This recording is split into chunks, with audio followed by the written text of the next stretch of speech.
Now, this presentation will be done in segments, and there will be time for interactions. If you have any questions along the line, so we are going to have about 4 segments where you can actually interact. So all you can do is get your writing materials, get your papers and pen, and jot down your questions. So anytime the time comes for us to take questions, so you can just signify by raising up your hand. I'll be there.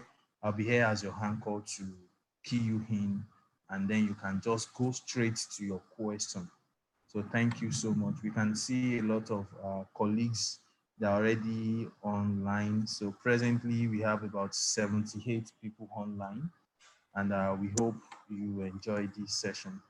So now we can have Professor Yusuf.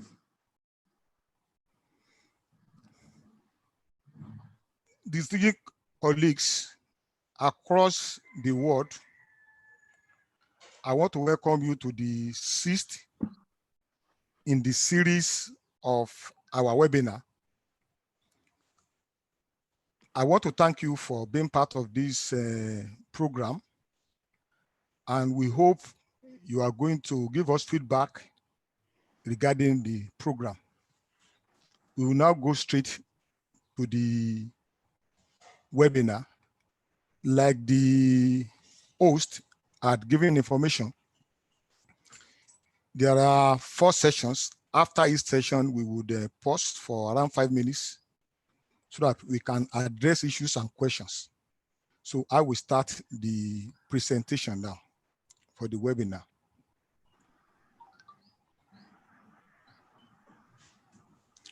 The topic is transition from on-site to online instruction.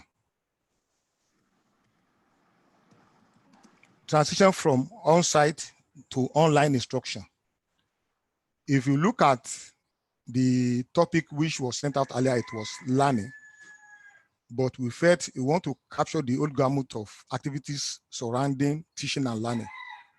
So we decided to use the term instruction instead of learning. And for your information, for those who may not be aware, instruction is simply a planned or a deliberate arrangement of activities which are designed to facilitate the achievement of specific learning outcomes. What you are doing is that you are shaping an environment so that anybody placed in that environment will achieve certain learning outcomes. This is our map for our presentation. One, we have the first section, which is the introductory section. This is followed by the signs. Here, we are going to focus on what we should be involved in as individuals or as leaders or as managers of learning system within a system. For instance, if you are part of a team to design for your university or for your college or for your polytechnic, the LMS, what are the things you should consider? That's what we are talking about. From on-site to online instruction. So what are those things you should consider when you want to go ahead with it? Then we also have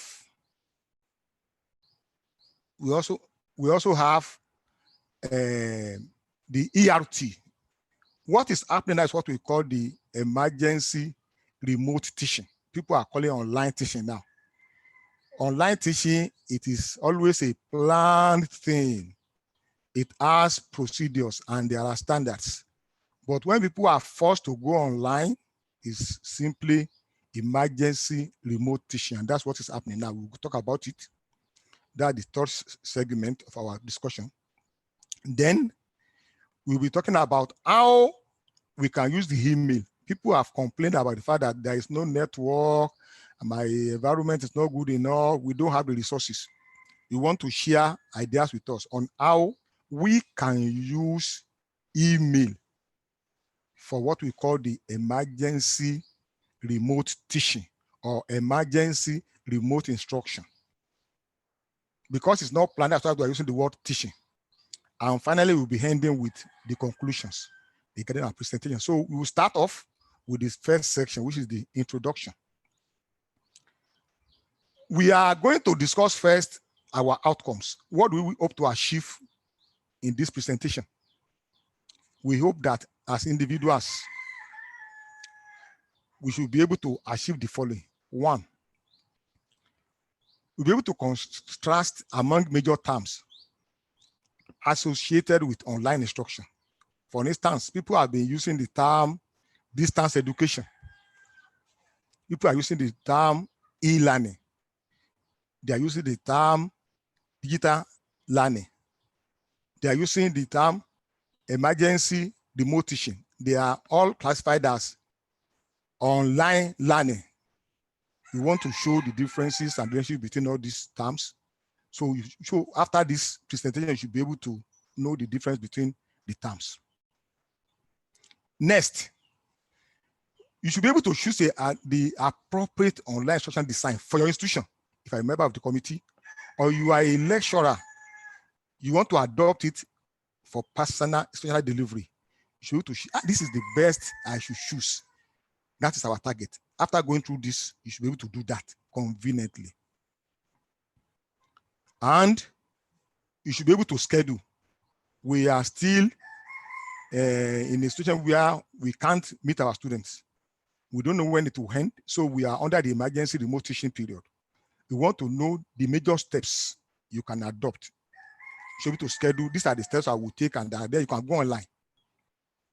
And finally, you should be able to analyze how you can use the email, which is common to virtually everybody. How you can use it for emergency remote teaching. These are the things we will discuss. That is our learning outcome for this presentation. So we want to clarify the concept, which, like I said, are important for us, which we must know in terms of what they are. The first concept, we want to clarify this concept because it's important. Once we agree on the concepts, we won't have any issue in going together. My presentation and you as the listener, or as a commentator later on during the short period, we will have the break. We told you we are going to have 4 breaks before we end the presentation. One of my mentors, Professor Abimbola, will talk about misconception, alternative conception. People can misconceive a particular idea, and people can have a different conception of the real issue. So we want to clarify this, so that we won't have misconception or alternative conception. So we will have the right conception. That's why we want to clarify these issues. The first one is distance education. What is distance education? Distance education is a form of education that is given to students by an institution.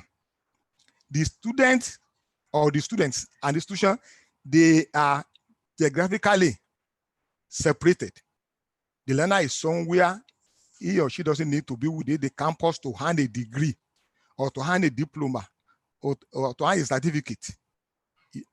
So the institution awards degree. It doesn't matter whether you are using the correspondence approach or you are delivering materials to them at home or you are doing it online. That is not what we call online instruction. That is distance education on its own. Is a way of giving access to education for those who ordinarily are disadvantaged. It's possible that your job schedule, you don't want to lose your job, you want to combine your job and education, you have the option of distance education. And there are institutions that were dual mode institutions like UI, ABU, OAU, and some other universities in Nigeria.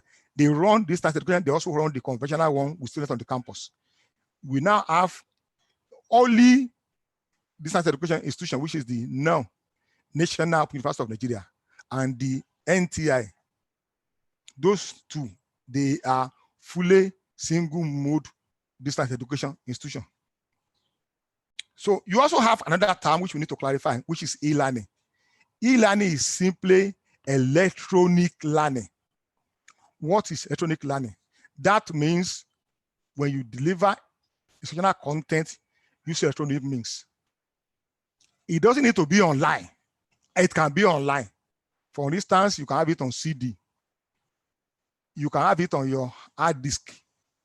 You can have it on your flash. You can have it on the website as LMS or even on a blog.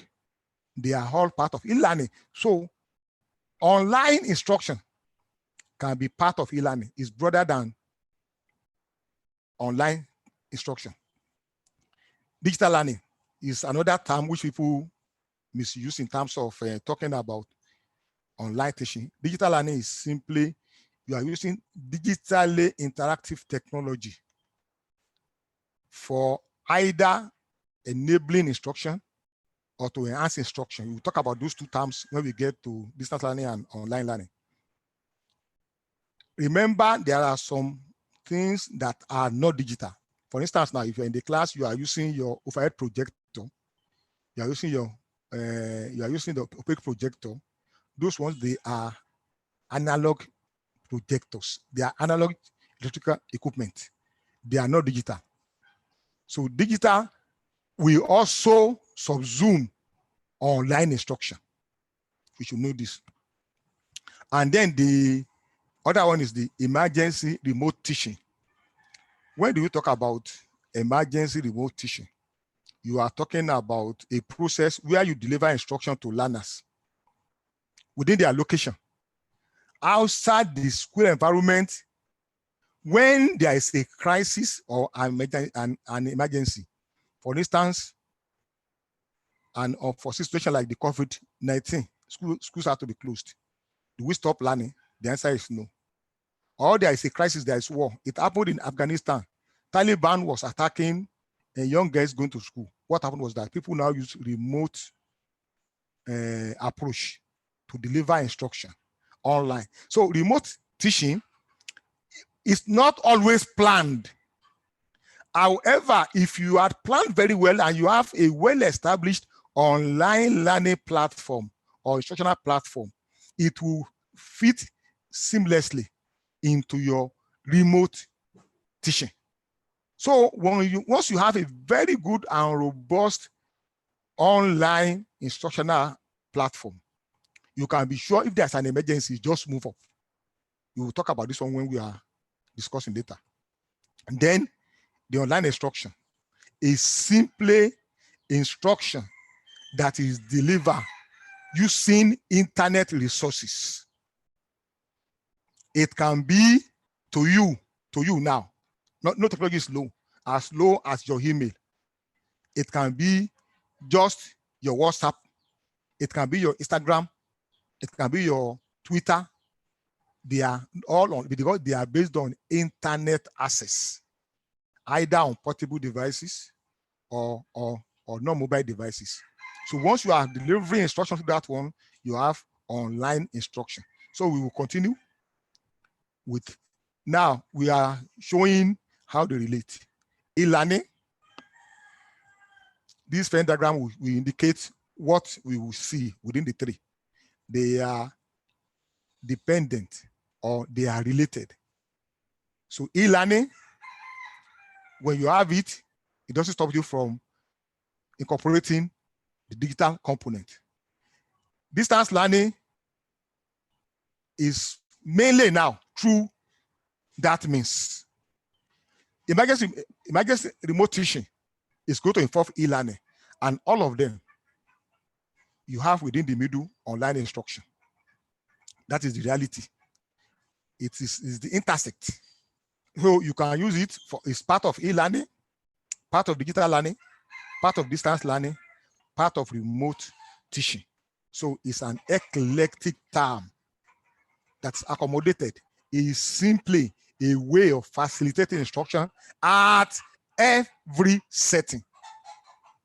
However, our focus today is we are looking at the possibility of moving our instruction as universities, as polytechnics, as CEO, as colleges of education, online, partly within the school system. We are looking at what we can do So our focus today is really how we can transform what we do on site on our campuses or in our schools, how we can have it either as blended or fully online during this COVID period and post-COVID. That's our target. On a general note, online instruction has this chameleonic nature. It changes color. Simple instruction over the internet. If you are using on-site learning, you can be sure online instruction is for you. It's going to assist you. We are going to see how you use online instructional approach within the classroom. We will look at it.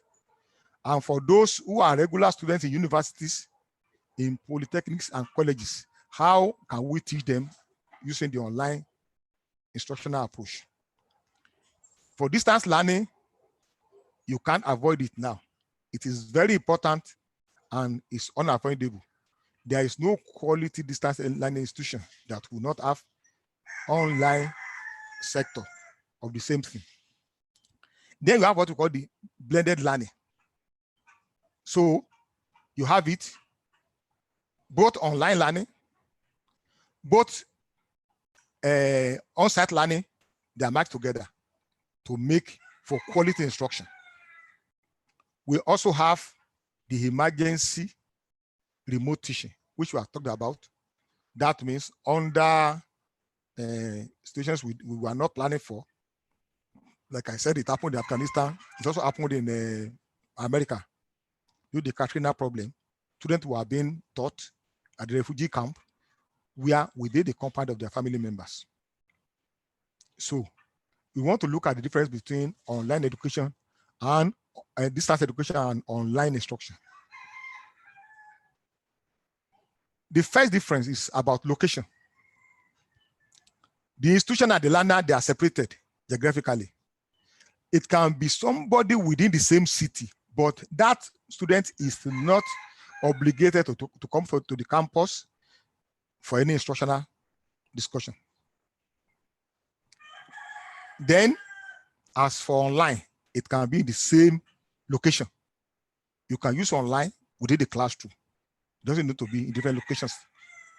Next, no in-person interaction, except you have online conference with your lecturer, or except you have maybe discussion issues with your lecturer on phone, but no in-person interaction within the distance education. And that one is part of the online instruction, in-person interaction. Also, distance education is a method of delivering instruction for those who will have been excluded from the conventional instructional approach. So people call it, you are deschooling education. You are deschooling education. That means you are taking education beyond the brick and mortar walls of the school system. The next, as for the online you are giving variety of learning opportunities for students, whether online, whether on site, whether blended, whichever one you want, you are giving them several opportunities. And really, distance education, you are using online resources for as technology-enabled learning to enable people to have access to education. You are enabling them. Why for online instruction is technology-enhanced instruction. Technology-enhanced, and it can also enable it in certain circumstances. The other one we need to clarify and then look at the differences and the relationship between them is the emergency remote teaching and online instruction. Let us see the differences between them. Emergency remote teaching is always, because you didn't plan for it. You are on campus maybe on the 23rd. On the 23rd, the government says all schools are closed down. You must go home. And you are scheduled your lectures. And you don't want to miss lectures. What are you going to do? You just translate what you will do ordinarily in the classroom to the online session. That's why you have a lecturer in a university now teaching. He will stay in front of his camera. Maybe there is a board or his laptop. He will be teaching as if he's in the classroom. Nothing has changed.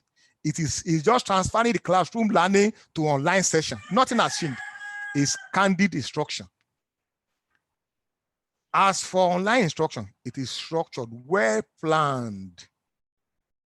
It's not unplanned like emergency remote teaching. Also, because you are not planning for it, what are you doing now as a teacher? You want to deliver. You want to show these are things you should know as students. That's what we do now. That is what it's teacher-centered. Why online instruction, when it's well done and done properly, quality ones, is going to be learner-centered. The learner is the focus. Next, it is linear in nature because we are the objective, and you follow topic 1, topic 2, topic 3, topic 4. Everything goes in sequence. So you don't have the opportunity of rigmaroling or moving around to adjust to your need. You must follow the pattern. It's like you must come to the class online. You must do assignment, submit on a particular day. You must do everything as if you are in the classroom. The thing is that you are not in the classroom. You are remotely in a classroom. You are remotely in the four walls of the classroom. As for online instruction, it is non-linear in nature. It can branch. If you don't understand something, you are in chapter 5, there's a way you can go back to chapter 1, then to locate and then to tie together what you had learned. And in most cases, you will use 1 or 2 medium. That's why Zoom, as of December, they are less than 20 million users. By the beginning of May, over 200 users. People had gone online. So everybody is Zooming. Everybody is Zooming. Or we are Google Meeting. Or we are Microsoft Team and we are teaming on Microsoft. So you find that everybody is going there. But it's always one, or then, okay, use the blog, use the email. As for online instruction, it's always multimedia. There are partially everything we brought in. Video, audio, textual, interaction, so many things we brought in. And then for the emergency remote teaching, it was not planned for. There's no ecosystem. What is an ecosystem? Within our normal school system, you have the bursary that supports students in terms of their registration. You have the cafeteria that supports them. You have the counseling unit. You have the medical unit. You have all these units. They are auxiliary to students' learning. They provide the conducive environment for learning. Once you go remotely through emergency to teach, what will happen? You don't have time to have a counselor online. You don't have time for all those things you do within the school system. But when you are going online in terms of instruction, planned one now, you are going to have the real ecosystem. You are going to replicate, even in a better way, what we call the help desk. There will be help desk for medical. There will be help desk for social. There will be help desk for any other thing that will be important for them. So there is the ecosystem.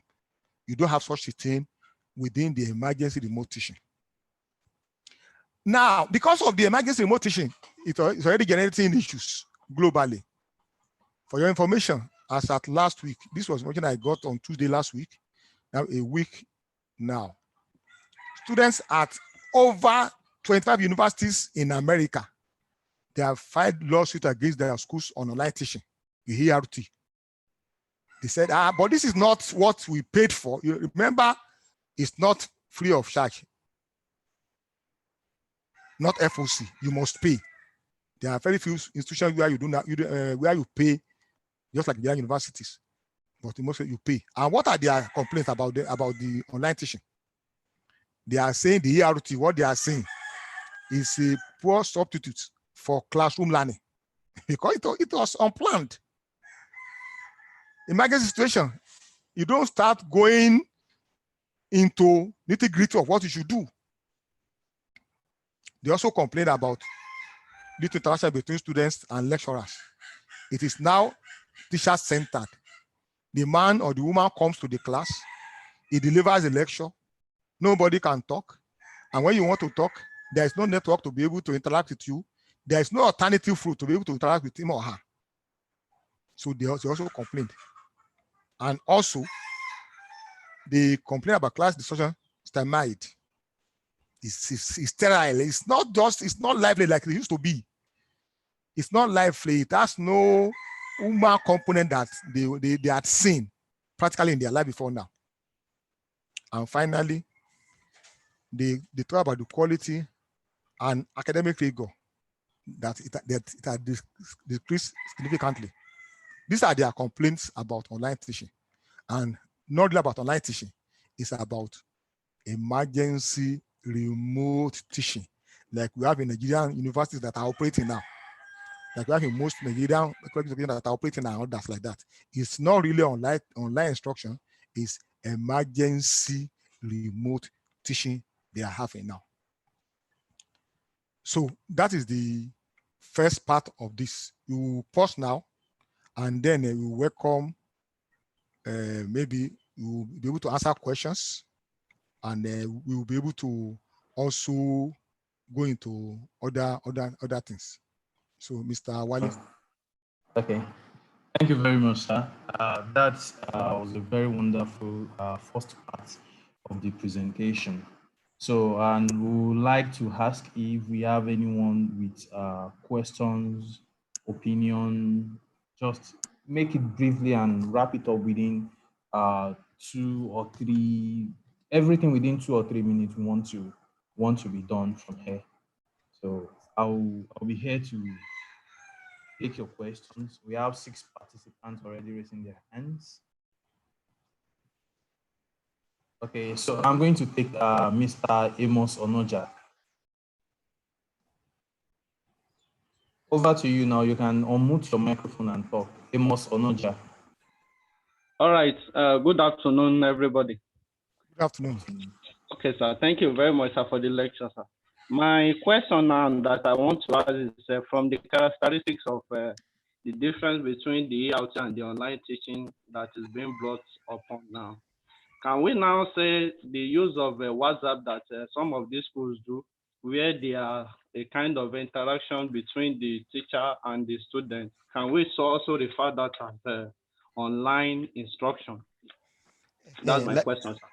Like I clarified during the presentation, ERT will still have component of online instruction, but it's not really planned. Were they doing it before now? It was an emergency situation. They are trying to take care of their students without missing the opportunities. So it's more of ERT, emergency remote teaching. Because by the time we discuss the components and the elements, which is the next one of online instruction, you are going to see that what we are doing now is not really what? It's not online instruction, it's really ERT.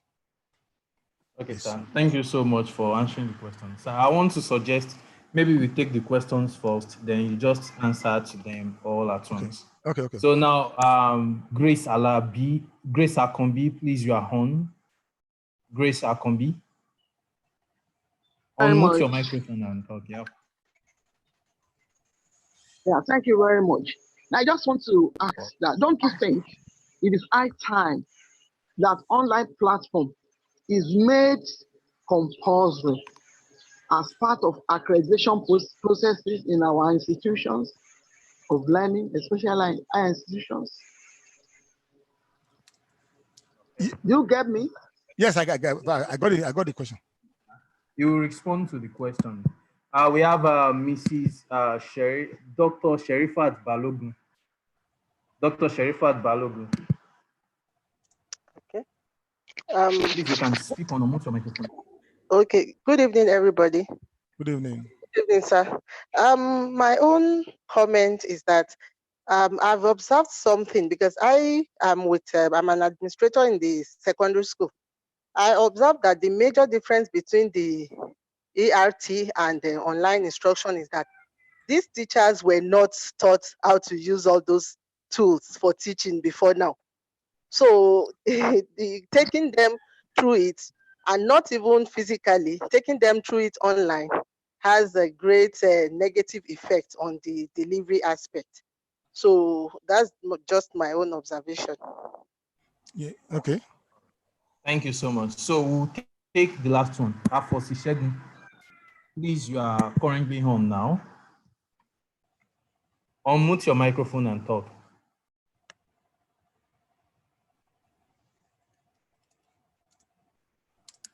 Mr. Afosi Shegun, you are on. Okay, good evening, everybody, and good evening, Good Prof. evening. Good evening. I hope I'm on now. Yes, you are, Yes, you you are are on. on. Okay, thank you, Prof. That was a very wonderful presentation. Actually, I'm having two questions, Prof. Yes. Okay, thanks, sir. The first one has to be on that differences you were trying to tutor us the other time, that Yes. ecosystem and the other one. So I think there is still a bit of there's need for some sort of a clarification further on it. That in the normal classroom setting, there is no ecosystem. I still want to, from what you said, there is surely ecosystem. Maybe not as we will have it during the normal setting. Then the second one has to do with the issue of our own environment, Nigerians as we are. Presently, where I work in a secondary school. Fine, we don't have choice because of this pandemic and the break we're having. We are running an ERT. Is an emergency indeed, but there are a lot of challenges running from network, running from the financial aspect of it. So how do we actually leverage all these things so that we can all be better off for it? Those are the questions, Prof. All right. Okay. Thank you so much, Mr. Afosi. Your questions will be answered in the course of the presentation. Prof, I think we can just go ahead now and we'll take more questions later, sir. Okay. Okay. So now I will start from the last presenter. What we have, like I said, is really the ERT. That is the reality. And as for the madam from the secondary school talked about what they have on ground, you see, by the time we go through this presentation, we will be able to see areas where we can improve. I must say, I commend the effort of everyone who is involved now. It's not about issue of people not having the right tools. For everything, you need the approach. No matter how small it may be, you need the training. That's why I'll give an instance. If somebody has first class today, and there's a professor who joined the university over 30 years ago, and he had 2-2, but he had grown and developed himself very well. That fellow with first class cannot stand him, no matter his ability, in terms of certain things. That's the same thing. You need tutoring. That's look at ordinary trading. An average Igbo man will go to tutelage under his master. He or she masters the approach, and then he or she goes ahead with his own business. So I believe. So please, the first one, can you remind me, Wally? Because I didn't have a barrel. The first question, do you remember? Or the fellow can ask later. Maybe you can go ahead, Abby. Do you remember the first question? Maybe you can go ahead. Okay, okay. Yes. Mr. Onoja was asking about the use of WhatsApp. That Yes, I know. I answered that one now. Yes. I answered that one. Then we had Miss Grace Akombi talking about as a school administrator, and that most of these teachers are not trained before they started using. Yes, they are not. Mrs. They are not trained. Also they are not trained, but we are trying to give them certain things. After now, you are going to find it as part of the presentation. You can just go to those sites and then develop certain level of competence, and then you can go ahead. Yes.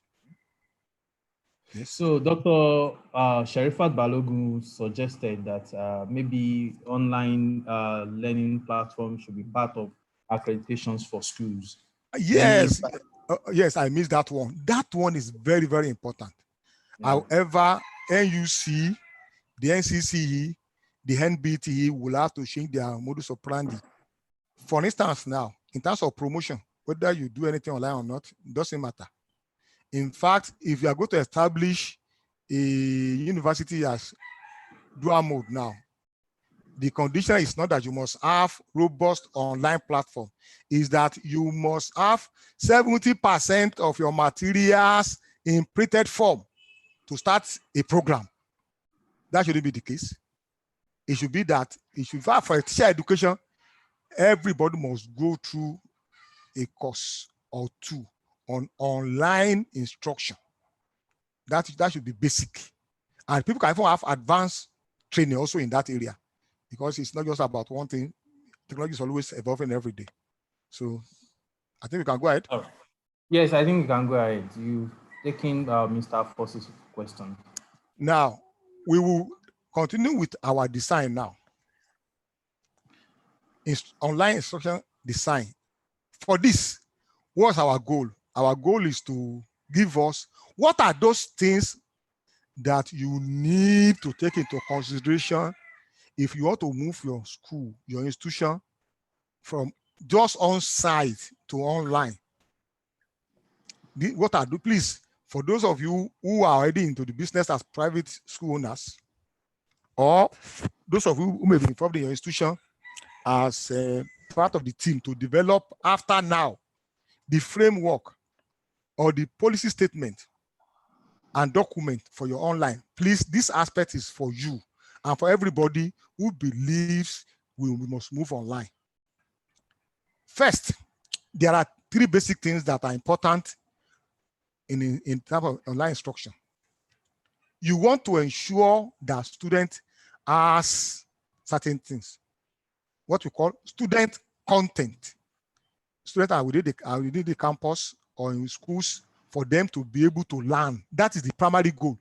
There is no fees if there is no student. There is no registrar, there is no lecturer. So students, they are what we call the center of the academic universe. Every other thing revolves around that goal. So you want to ensure students, they have contact with content. It should be the easiest and the most accessible way. That is the goal. Even if it's accessible, it's not easy, it's not worth it. If it's easy and not accessible, it's not worth it. It must be easy. And also, that's why we talk about perception in our field. We talk about perceived usefulness, perceived ease of use.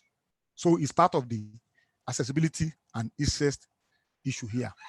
Also, will the approach you want to adopt in giving them the content, would they be engaged, or they will just be like somebody watching the television? Somebody will talk about looking like Lucusit, watching like Washington. So they must be informed. They must be informed practically. They must be involved in activities, not just listening. That's why we heard about the Minister of Education doing online television broadcast, all that things. Also, you have it in 317 on DSTV and 319. Television instruction is not engaging enough. You can do it better. So we are not talking about just television or just audio or just Zooming. It's beyond that. The next thing, which second is, how do you want students to interact with the instructor? Instructors are two levels. Instructor may be somebody who developed the material and also teaching them, like in regular schools. Or in the Open University, you have somebody who is a developer, then you have tutors who are in their study centers. How do you want them to interact with the tutor? So is how would they communicate to the student, the instructor now? How would they communicate? You want to ensure that when you're talking about design, you also want to talk about how students will communicate with the instructor if they have issues. It's a natural thing. There must be feedback. Somebody will be the source, the other one will be the receiver. Not just teacher as the source, student as the receiver. It's always vice versa. You are moving up and down. And then students, they are social animals. They must also interact. In fact, one of the skills of the 21st century talks about what? Interaction. It's not just that they can interact with the content and with the teacher. They must be able to interact with themselves. And this one involves how we communicate with each other. So it's not just you alone they communicate with. You must ensure This is available. And also they can collaborate and work together. In fact, some people learn better when they have the peer support than the instructor support. So these three things: student content, instructor-student interaction, and student-student interaction, they are basic. You must ensure them in a quality online instruction. So these are the three things. Every other thing we are going to talk about now, they are within the context of these three things. They will fit into those three things. Now, there are 10 elements if you are going to design, not just ERT now. We are talking about planned online instruction, not emergency one. We talk about the modality. It's basic. 2, the pedagogy. 3, the role of the instructor. 4, the pacing. 5, the student-instructor ratio. The 6th, student role online. Then online communication synchrony. Then the source or source of feedback. Then the ecosystem of learner support. And finally, the role of online assessment. I will address the issue the other fellow asked about ecosystem here.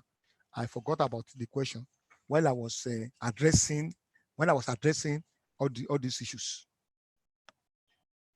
Now, then the final one is the learner's engagement.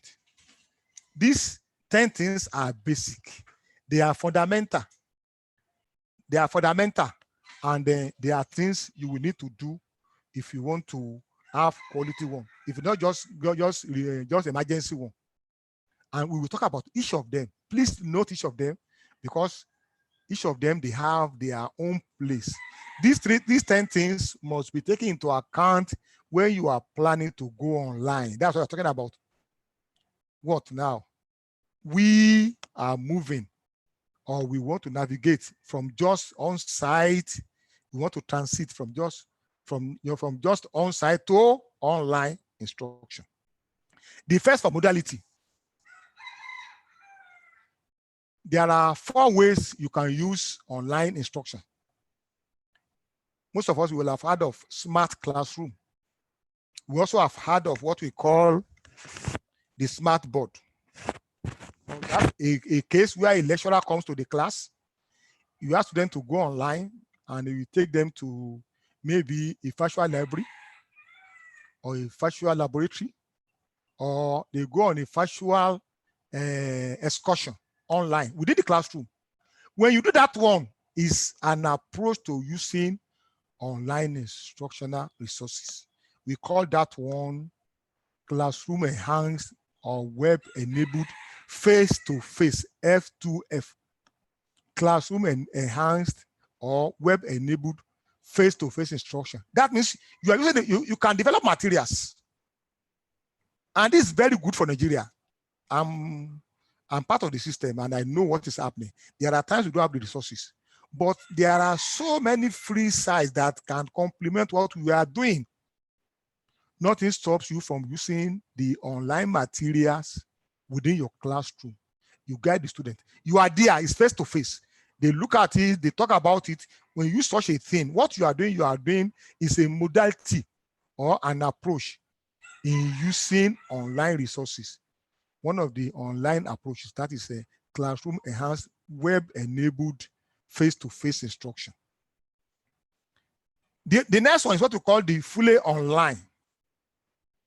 The fully online, everything is done 100% online. In Nigeria here, I won't recommend it. The reason is that we know our situation. In the exam, registration, the interaction, everything will be done 100% online. Nothing is done within the classroom. Nothing is done within the school system. But with technology moving, we will get there, but not now. We don't have the resources, and we don't have the expertise to be able to go online as a nation and as individual institutions. So these are the first 2. These are the first 2. Then the third approach is what we call the blended options. So that means there are really three options. You have one, the web enhanced face-to-face within the classroom. You have two, you have the fully online. Everything is done online. And then you have the blended options. The blended option, people have classified it to be 12. But people have sat down, they looked at it and said, no, this thing is not up to 12. People have limited it to the following, the blended approach. And what is the blended approach? You have a lecturer. Part of instruction is given within the classroom setting. Part of the instruction is given online. And you have the lecturer now using the two. This is the best approach I would recommend for institutions in Nigeria, blended as at now. Maybe a time will come, we will move online, but not now. And the intersection of the first diagram is the blended instruction. You have partly online, you have partly in the classroom. You have instruction like that. That is what we have as blended options. And they also call it hybrid instruction, whether blended or hybrid. It is the same thing, but the most acceptable word they use most is blended instruction or blended learning. Let's look at the options under that, because there are options again under that. There is the first option, we call it blended, is the phased rotational approach. Phased rotational approach. How do we use that? You will start off with a particular approach. Most cases go to the classroom approach. You will do it may be like 50%, 60% or 70%. After you have done that one now, maybe there are some aspects that are difficult to teach within the classroom now. For instance, you are teaching about war scenes. You are teaching about certain things or about certain scientific experiences, activities, which you cannot see physically. Online will be better because you will simulate everything. There are laboratories that you have. I'd share certain things with later on. I think if you go to our site now, this presentation is already on the site. You can go there and download. So this blended instruction is phased. So you start off with a particular approach. It is phased. When you are finished, then you adopt the next one. You adopt the next one. So that's the blended phased rotation. Then there is the blended portioned. This one is not phased. It may be you start on with online, you go into the classroom, you come back to online. It is only a certain portion. Unlike the phase that one will end and you start with another one. This one, a particular portion of the instructional delivery is done online. And it's usually less than 50%. It's usually less than the classroom setting. It's only a little portion that is always involved online. It's not up to 50% of the instructional setting. And finally, we have what we call the blended concurrent approach. This one is 50-50. From day one, you have your topics, your content online. You still have them within the classroom. For instance, if you are using what we call the flipped classroom, everything is online now. So then we go there, you come back to the classroom. For example, in mathematics, you'll be solving problems. You will raise issues. You will be discussing. So the content for them to read, to work on is online. They will come back to the classroom. And they go concurrently. It's not that it's phased or a portion. And like I was saying somewhere, this approach will be the best approach for teacher education, particularly our teaching practice. I will give an instance. In the area of medicine, after the first 2 years, they start their medical, and for some years, that's why they are grounded in the area of the practical aspect. In education, at most, in universities, you have 6 weeks instruction. Within 6 weeks, you find students, you ask them to go to school. What will they do as student teachers in 6 weeks? You can do one thing. You can ask, okay, this your final year is going to be a blended one, concurrent one. You are going to be within the school system. We are going to deliver your instructional content for you for the next 5 months. You'll be doing your teaching practice in the afternoon. At night, face your study. You will come back for a month or 2 months, and you are going to have your exams. That will be the best approach. So then we have grounded practical experience in terms of, so concurrent means 50-50. 50 online, 50 within the classroom. So these are the modalities. If you want to, you must now decide which approach will be best for you. Is it going to be the web enhanced to start off? Like I said, we don't have the facilities and resources for fully online. Then look at these blended approaches. Which one are you going to adopt? Is it the phased one? Is it the portioned one? Is it the concurrent? You must decide based on your situation. The next one is you must decide pedagogy. That means the way you are going to teach the student. There is the approach of expository, teacher-centered, lecture method, which we use. This approach is not recommended. That's what we are doing now in our remote teaching. Good morning, everybody. Today we are going to teach this component of, and then we go as if we are in the classroom. It's expository. So that's an approach that people use online.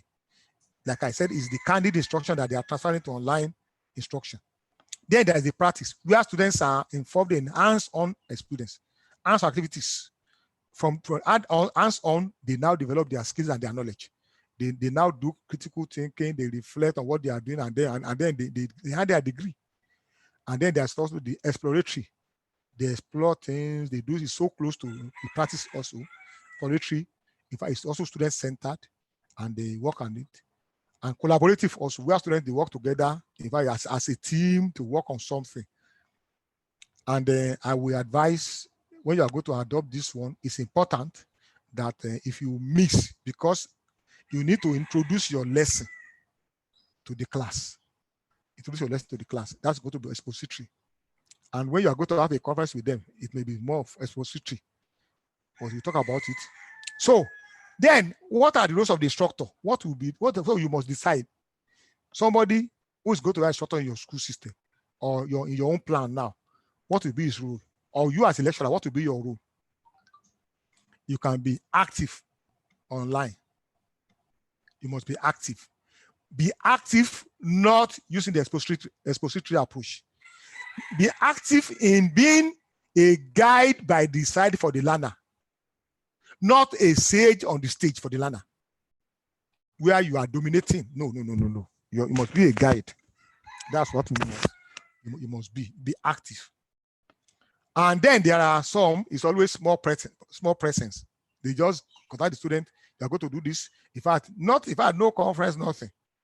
And there is the absentee people. He will not even go to the site. Student will not even be part of the something.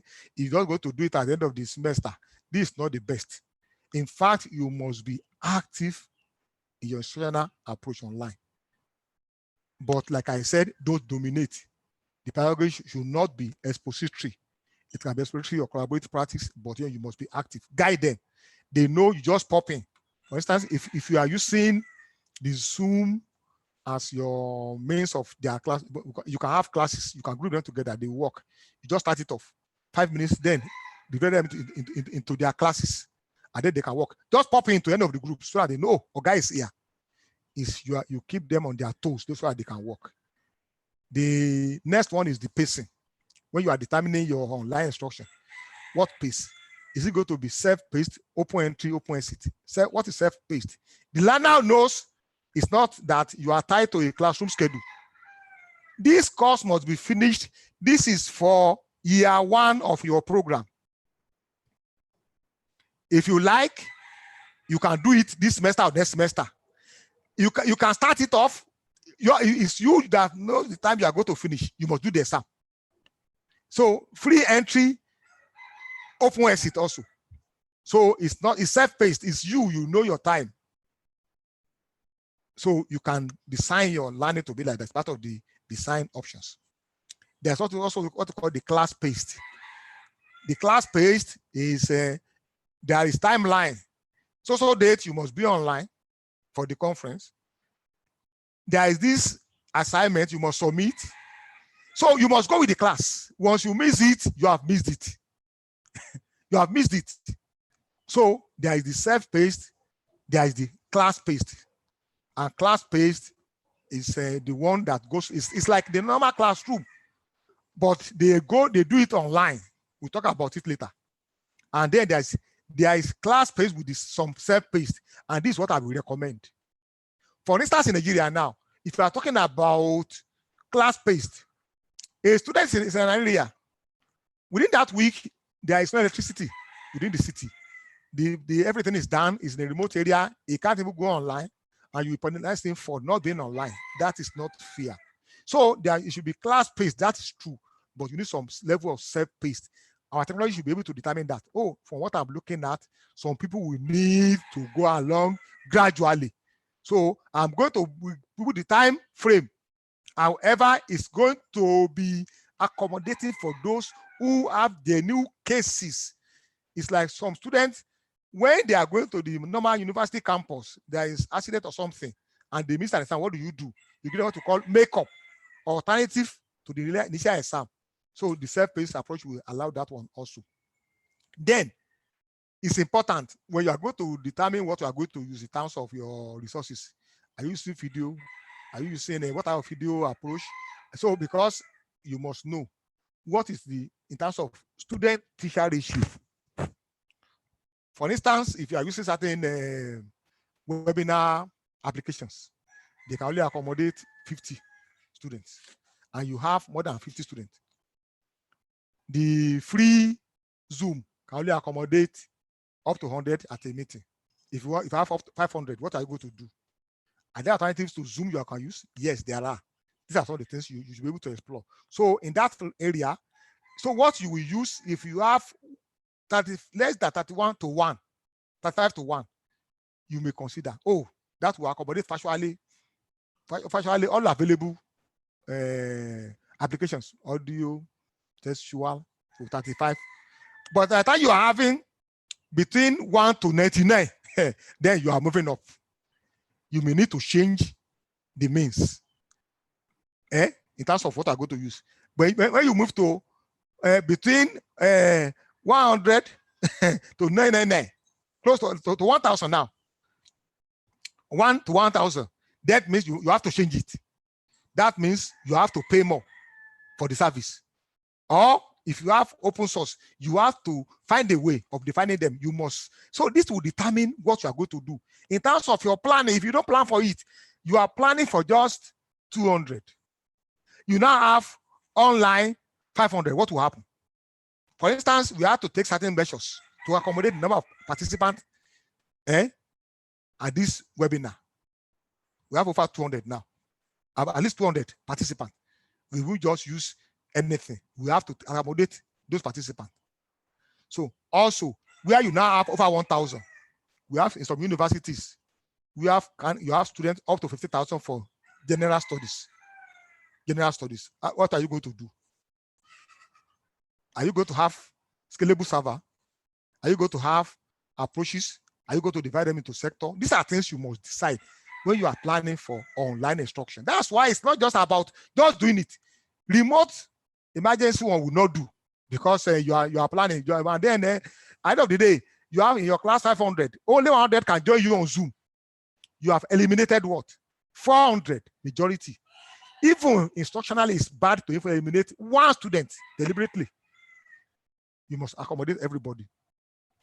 Also, in terms of student role online, what will they play? Are they going to just read, watch, or listen? That means the banking approach, teacher-centered approach. Is that what you are thinking of? That is bad.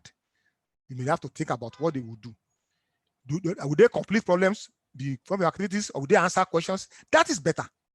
So that means they are active. They should be active participants in the social process. Would they explore simulation and resources? The things we are talking about, they are already online. If I saw that they have read better things and you are giving them lower standard, You are bringing them down to your level. It's not good enough. So you should know about their role. You should plan it apart. Then and they go to collaborate with their peers, collaborate with people outside their university to be able to work. These are things you'll be able to plan as part of your planning. Then online communication synchrony. We are talking about whether asynchronous only. That means it's not real time, it's not live. You put the materials there. They can, whether it's video, whether it's audio, whether it's textual, you don't need to be there. They can go there at their own time. Somebody has the opportunity of reading it in the morning, fine, he will do it, he will submit the assignment. Somebody in the evening. So you are giving them opportunity based on their time. Asynchronous, that means not real time with the tutor or with the lecturer or with the institution. Synchronous is real time. So if you are using Zoom, you are using Blue Button Conference, you are using the Google Meet, or you are using the Microsoft Team, it's going to be synchronous. So, and then are you sure everywhere will be online? That's why I always recommend personally, you should have element of synchronous communication. But to me, I will recommend 20 or less than 20% for instruction. Asynchronous should be the best, so that somebody can move from his house to a nearby building to access. He knows, oh, later on the network will not be busy. Oh, I don't have money, but I'm using a network that between 12 midnight and 5 a.m. there is free internet service. I don't have money to buy the data. I can just go online that time. So I will still have access if it's asynchronous. But if it's synchronous, you can't do that. So less than 20 minutes. So that's why those of us who are just, we are enamored with online teaching, we want to zoom. Fine, you are doing injustice to the student. Some of them, they can't.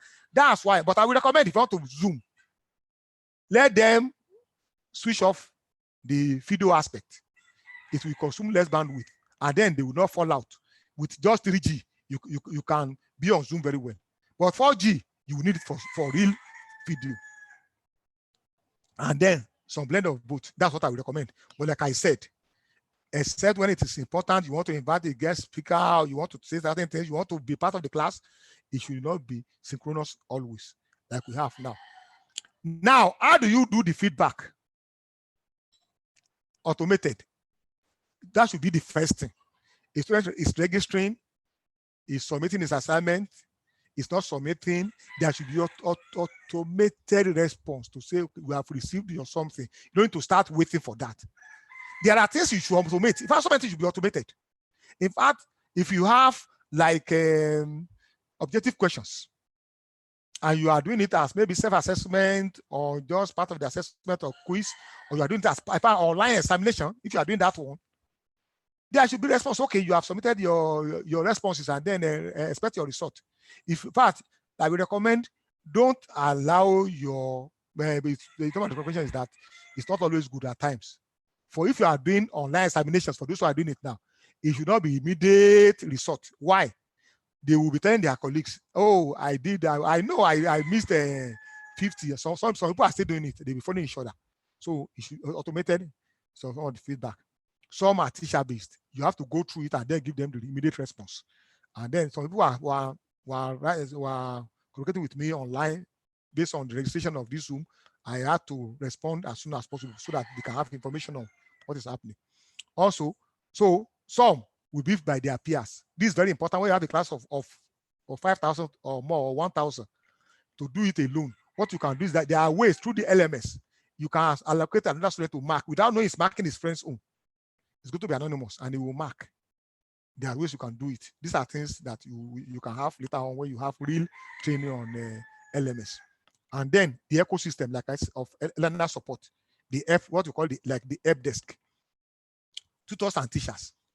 For example, we are using tutors and teachers. If the fellow who developed it are not they are not the one developing, you can develop without teaching. You can also teach when you develop. So how are you going to give support? Students, they have issues with your recommendation, and they want to know about it. Please, you need to do that one. Then, sectional designers. So they should look at it. Some people are content experts. Somebody in chemistry or biology, he doesn't know how to do it in terms of instructional design. There must be experts. Institutions must have experts who are instructional designers. That if I have a school, like secondary school, I will just say everybody should go and develop materials and go to class. I will employ somebody as full-time instructional designer who's an expert. His job will be he will be going through every material. He's not an expert in terms of the content, but in terms of the structure, in terms of online instruction. That's the job. Then IT support. Somebody is unable to download, is unable to use a particular application. In fact, and these are things that are important for the instruction. You need to give support through the IT personnel. And then the counselors, like you give for on-site student. A student will just fall out, not because it's bad, but because he has no support. These are things you need to do. Most of them, we have a center, and the university, but other universities also have it. So you develop it for online instruction. That's part of the thing you are going to plan along with it. Online assessment. What is the role? When you give it's not good enough to just give instruction and then there's not like what we call self-assessment. A learner goes through your content, and after it, he is able to now see, yes, I have mastered it, I have mastered that one. There are things you give to him. It can be quiz, it can be discussion, it can be assignment. So you use online assessment to determine whether they already know module 1. Are they free to now go to module 2? Then it also tells you how to support the student. You adapt to the need of a student. Students, they are not getting this thing right. And you call it and say, oh, guy, you know what you did is not good enough because I'm albino, I can't see it clearly. What do you need to do? You must redefine something. So you are adapting instruction to the need of that student. Every student is important. The goal of ISD is what? 100% perfection or success in terms of student. So people are failing not because some of them are bad, because the approach you are using, they are bad. Then it also provides the student or teacher with information about learning state. Where are you now? Where is student? It's giving you that information. And also, you want to give grade. Somebody has A, he has B, he has C, he has first class or the, yeah, so it's part of it. So, and that's something we also give you that one. And also, those who are at risk of failure. You don't want people to just come to the school and waste their money. In fact, unlike the normal classroom, if you have a class of 1,000 or 500, you may not be able to know every student. But online, it will capture everybody that you are online, you're not online. So you can situate the situation of activities or involvement of the student within the context of the online learning, because you can see it's not there. Like everybody who registered for this conference or this webinar, the Zoom is capturing that you are there or you are not there. I can now say later on, there can be a mail that, okay, please, why were you not there? These are things we talk about. You can identify students who are at risk when you assess students online. And then there's the learner engagement. That means learners are not supposed to be, like I said, to be looking or lucid. Looking like lucid, watching like Washington. No, they must be informed. And now are they going to be informed? From the beginning, before you start anything, you must set clear and unambiguous expectations. These are the things we expect to achieve in this instruction. Like at the beginning of this instruction, this webinar, what was our first thing? The learning outcomes. 1, 2, 3, 4. So set clear and unambiguous expectations so that people know where they should go. Communicate in multiple formats. Use textual format. Use audio format. Use video format. Use any format that use WhatsApp. Use ordinary text. You can use your Instagram. So in multiple formats, so that somebody is not good at reading, is good at listening. You are taking care of such a fellow. So every learner will be taken care of. Also, provide active learning opportunities. Active one, not passive one. A learner should be active. So it's not just sitting down to just listen. No, it should be active. And improve course accessibility for all. We talk about it when we're talking about those of us who are going to. So we are talking about accessibility. Everybody. whether you are in remote area, you are in urban area, whether you have disability or not disability, you want to take care of everybody. And you want to make learning social. It's interactive. It's not just boring. Also, you want to provide useful and timely feedback. Oh, guys, not if somebody ask a question or an issue on a particular part of the curriculum and it takes you 2 weeks to respond. That's a bad approach to it. You are not engaging them. They know within 1 hour, within 2 days, within a day, you are going to respond. In fact, they'll be with you. And engagement also, let them have self-assessment opportunities. It's not just test at the end of something. Let them test themselves. You know, oh, I've not mastered this thing. I need to know this. They need to know that one. And then visit your class every day or at least 5 times in a week. There are 7 days in a week. Go there. I can see that out of 50 of you, 5 are yet to submit their assignments. Oh, I can see everybody has submitted, but I can see the responses are not good enough. For the next assignment, give them the rubrics, what they will do. When you do that one, they know you are in the class. If then you are going to do this one within your bedroom, or your studio, or even your kitchen. So it's not going to cost you anything, no fuel, just your data. And then personalized communication. Some students, they need personal communication. Don't say that, what's my business with that candidate? Please, you need to personalize. For instance, now you are used to conference approach. You find that people have been involved in the class, but some people are not going there. And you don't want to start calling them one after the other. Now create maybe Canvas or any of these elements, create a conference, and then invite just 5 of them, and then to that meeting. Then let them share ideas with them. I can see that 5 of you, what is your problem? Then, okay, but please, those who can't talk about what is happening now, maybe you have a problem with your spouse or with your father or something like that, talk to me personally, privately, using my email. That's why email should be part of what you put on your web page so that they can talk with you. Then model the behavior you expect students to exhibit. You should be serious online. Once you are serious, you'll be serious. But if they know you are casual, the materials you say, okay, I'm going to submit. Okay, please, I will send it next week. Okay, okay, maybe. And okay, we are waiting for this material. Okay, I've forgotten. Okay, maybe later.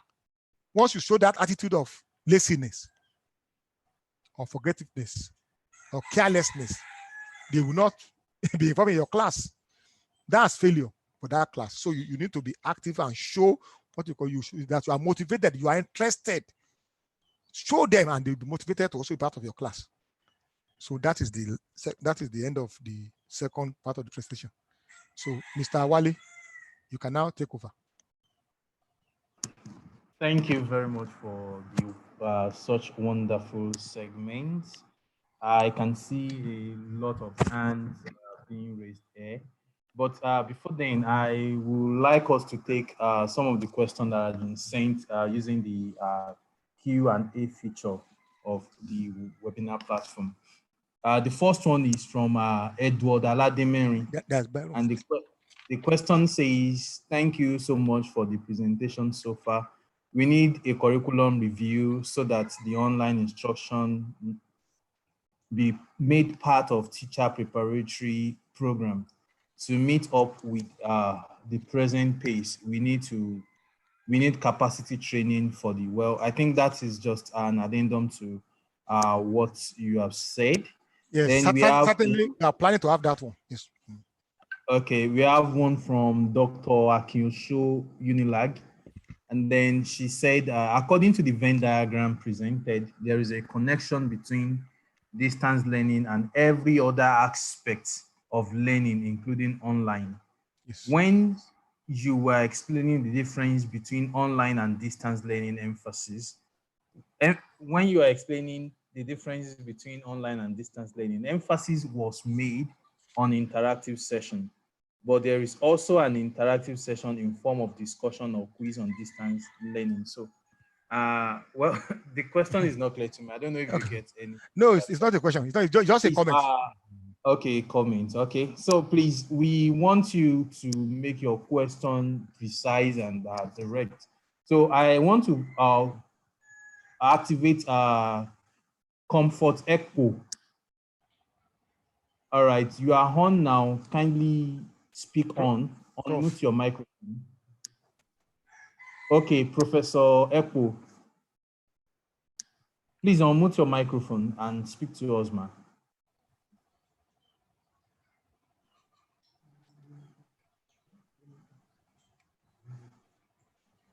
All right, while we are still waiting, maybe I can take on another person. I can see Ogunlade Olushola. If you are there, please activate your microphone and make your comment or questions.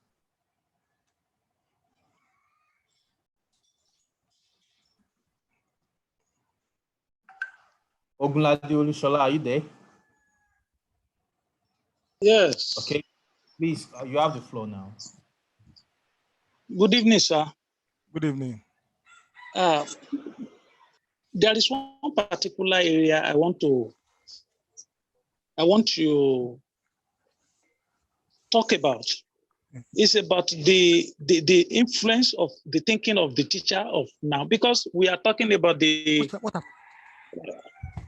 thinking faculty of our teachers or lecturer during this COVID-19. And actually, you have been able to look at the possible way in which we can forward or to bring our education, which we can be able to make sure that our education continue to progress. So the area which I want you to think about or become an addendum is the influence. It's gone. Of their thinking and practice, especially in the area of ERT. Okay.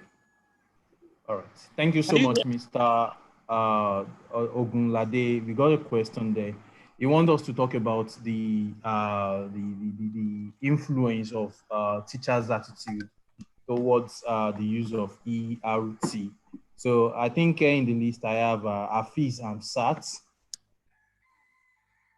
Afiz and Sat, you have the floor now. You can activate your mic and speak on. Good evening, sir. Good evening. Yeah, good evening. Okay. Thank you so much, Prof, and fellow participants. I really want to appreciate maybe Prof for the seminar.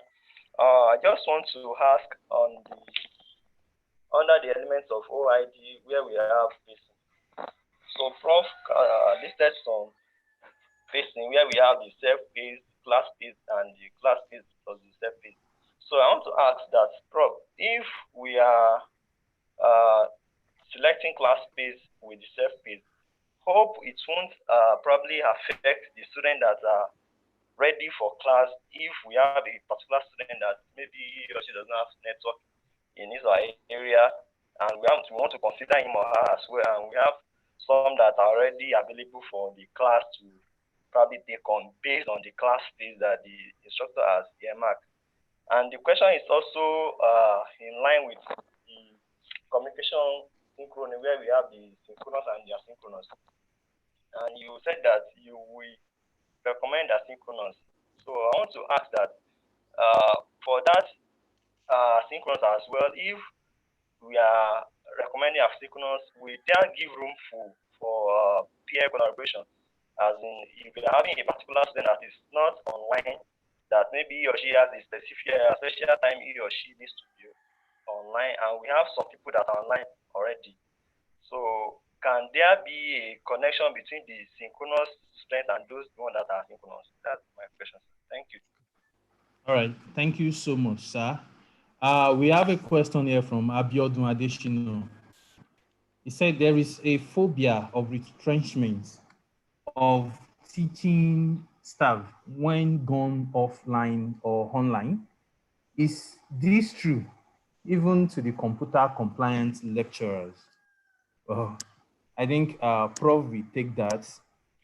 Okay, and then we have about 11 questions here that has been sent. Okay. Someone said, Olariwaju Lewis, thank you very much for this exposition on the current realities.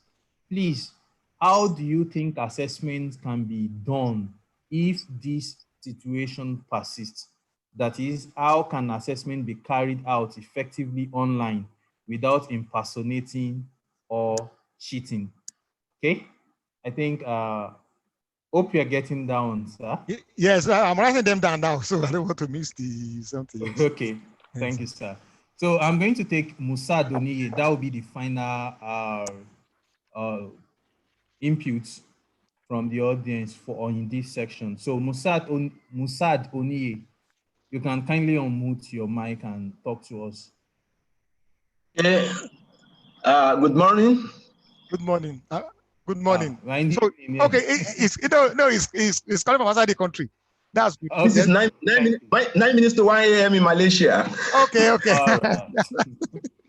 Thank you so much, Prof, for well-prepared presentation. In the course of your presentation, you have been able to address some of my questions. But I want to ask, I want you to tell us more about the concurrent blended modality. I hope you are hearing me. Yes. Yes. How easy is it for the would-be teachers, and what are the merits in that concurrent blended modality for our teacher education system in Nigeria? Okay. Thank you. Okay. Now, so can I? Well, just to round everything up, please, audience, this presentation slide had been uploaded on our LinkedIn group page, so you can see the link. I've posted the link on the chat on the chat box, so you can copy the link there, and it is also being displayed on the screen now. So I think Professor Yusuf can go ahead and give us answers to those questions. Now, the first one, curriculum review, that is obvious. There are deficiencies in our curriculum now, so I don't need to go into that. So somebody asked about the issue of cheating, and then that equates with the sixth question also. Cheating is possible online. However, with real planning. That's why I said those who are involved in emergency remote teaching now, I don't know how they can. We don't have a platform like any LMS that can accommodate online exam. I want students to go and do the exam online, and then there are things you can do. I'll just give some of the ideas because of time. One, if you have a robust platform where students can do exam remotely, the first is questions you are going to ask must not be knowledge-based. They should be at the level of analysis, evaluation, and level of the creative level. That means these are things they can't get the answer. You remember somebody is online. If I want to, assuming I'm doing the exam online, nobody's monitoring me. There's no video. What will I do? I'll just take my book, I will start reading it, and then I will be doing the exam. If it's something that I can just read, you must ensure the questions you are going to give are not questions that are there on the internet where they just Google, they will search and they find the answer. So that's the first thing. Is it must be higher level questions, higher questions from the level of analysis, evaluation, and you are creating. That is what we are talking about now. So as somebody, you ask a question, even if he has the textbook in front of him, because we call online exam is an open book exam. Open book exam. That's why maybe one of these days we will call Professor Wulabi. He's an expert in the area of assessment to talk to us about open book exam. That's what you do for online. It's like open book exam. So if you have the book, you must know what you are going to answer. That is one. Two, you should ensure that the questions are not just one single format of objective. There will be essay. There will fill in the gap. There will be objective. So that you are capturing everything. And you are going to have for a particular exam, like 10 variants. So that students who are, if you call yourself, please this question, before it's not there, it can't just go through it. And then you are going to use time also to control them. You're going to use time to control them. And then you are like we said, you can do what we call reflective answers. It's not going to be something that you don't answer. My answer is not going to be your own answer. So you are going to reflect, you create a scenario, you are going to answer, and you submit back as essay. Remember, the time is restricted. So somebody cannot just come and sit down for you. So there are other things you do. In fact, but they are developing what we call globally, what we call uproctos. But it's still in the development stage. Uproctos is an approach, as I'm here now, is going to monitor me. So you'll be able to see what I'm doing remotely. But we are not there now. So that's about, so teacher's attitude is a problem, which in fact, if you put everything possible on ground, there are resources, you put the money down, people will not do it. So we need to change our attitude. Maybe that's the last thing I'm going to talk about this presentation about the grace of God. Pacing, yes. Pacing, when you talk about the open entry, open exit, we are saying is important, particularly for the remote or emergency remote teaching. Remember, they are not prepared for it. Some of them don't even have the devices you are looking at. I know somebody within the University of Ilorin, 1level student, who uses the common phone. He can't access anything online. So, and you are giving him something to do online, what will he do? He didn't prepare for it now. So that's why you will need for such candidate, they may have to go to maybe call a friend, please give me your own laptop. I want to do this. So that's what we are talking about, pacing. The asynchronous, we are talking about asynchronous. It doesn't eliminate peer collaboration. Like I said, you are going to group them into groups. Everybody within the group, they know how to schedule their own time. They will collaborate synchronously. That is their own. But I'm saying for your instructional setting, you should. Then the phobia of retracement, it has no basis. In 1922, when television came, it was used to train soldiers during the Second World War. Thomas Edison, that popular scientist, who invented the bulb, according to some people. Some people say it's not the one who invented it, that was a black man. He predicted, he said, learners will soon be taught through the television, that teachers will not be necessary again. That was in 1922. This is what? 2020. His prediction. Are we there? So 98 years thereafter, it didn't work. There will be a high that will do things that will improve. The only thing is that teachers who are not use technology will be replaced by those who use technology. That is the fact.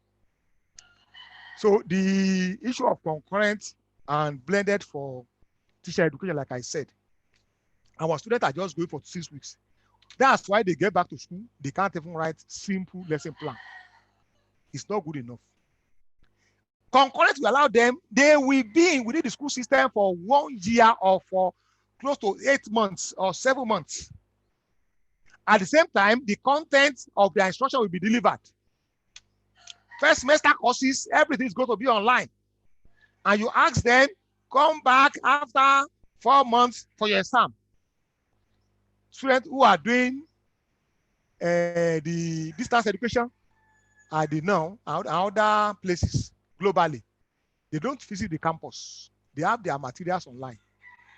If you want, you can now say, okay, after 3 months, come and spend 2 weeks within the campus for interacting with the lecturers. Then you go back after it. You can do that one.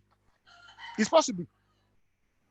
Then they will be having so what you are teaching them, they will have the practical approach. So that clinical experience is missing in our educational system. That's why somebody gets to the class, is not really a teacher, but a cheater. It's a cheater, it's not a teacher.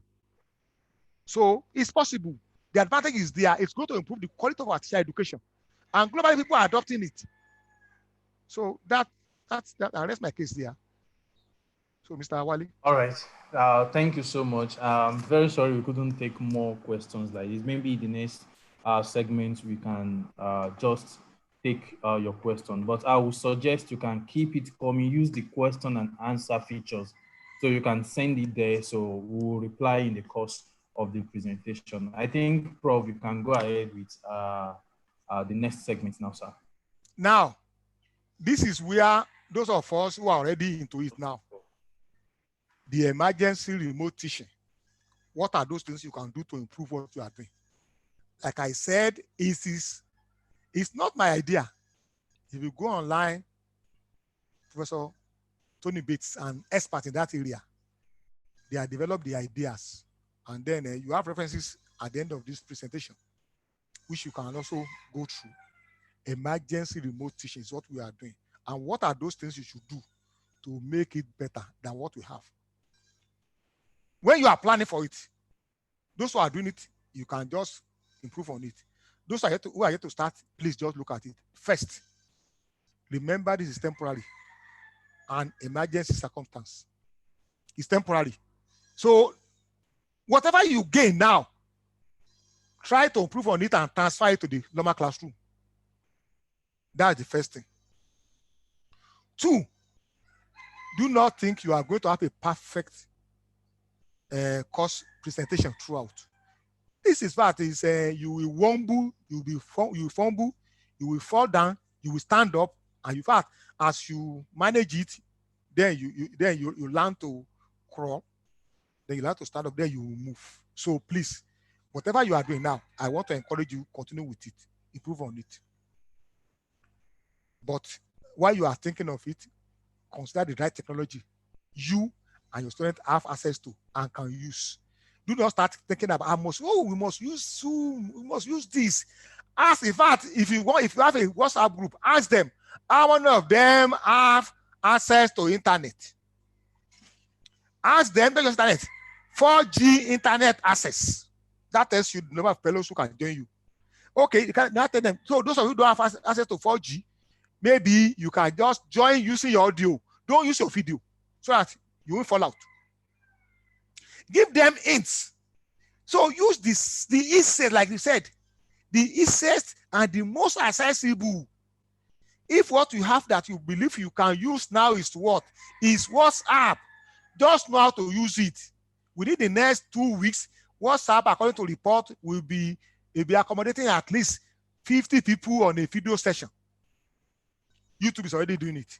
Whatever you have that they can use, go and use it. Don't think you are thinking about, I Sunday, I must use Canvas. Yes, they are good.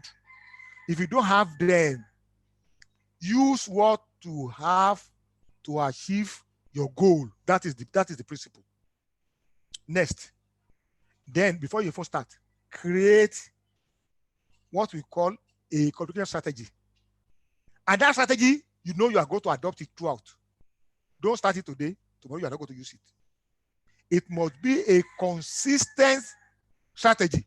If today you use an approach for your lesson, tomorrow another approach, they are going to have what we call confusion.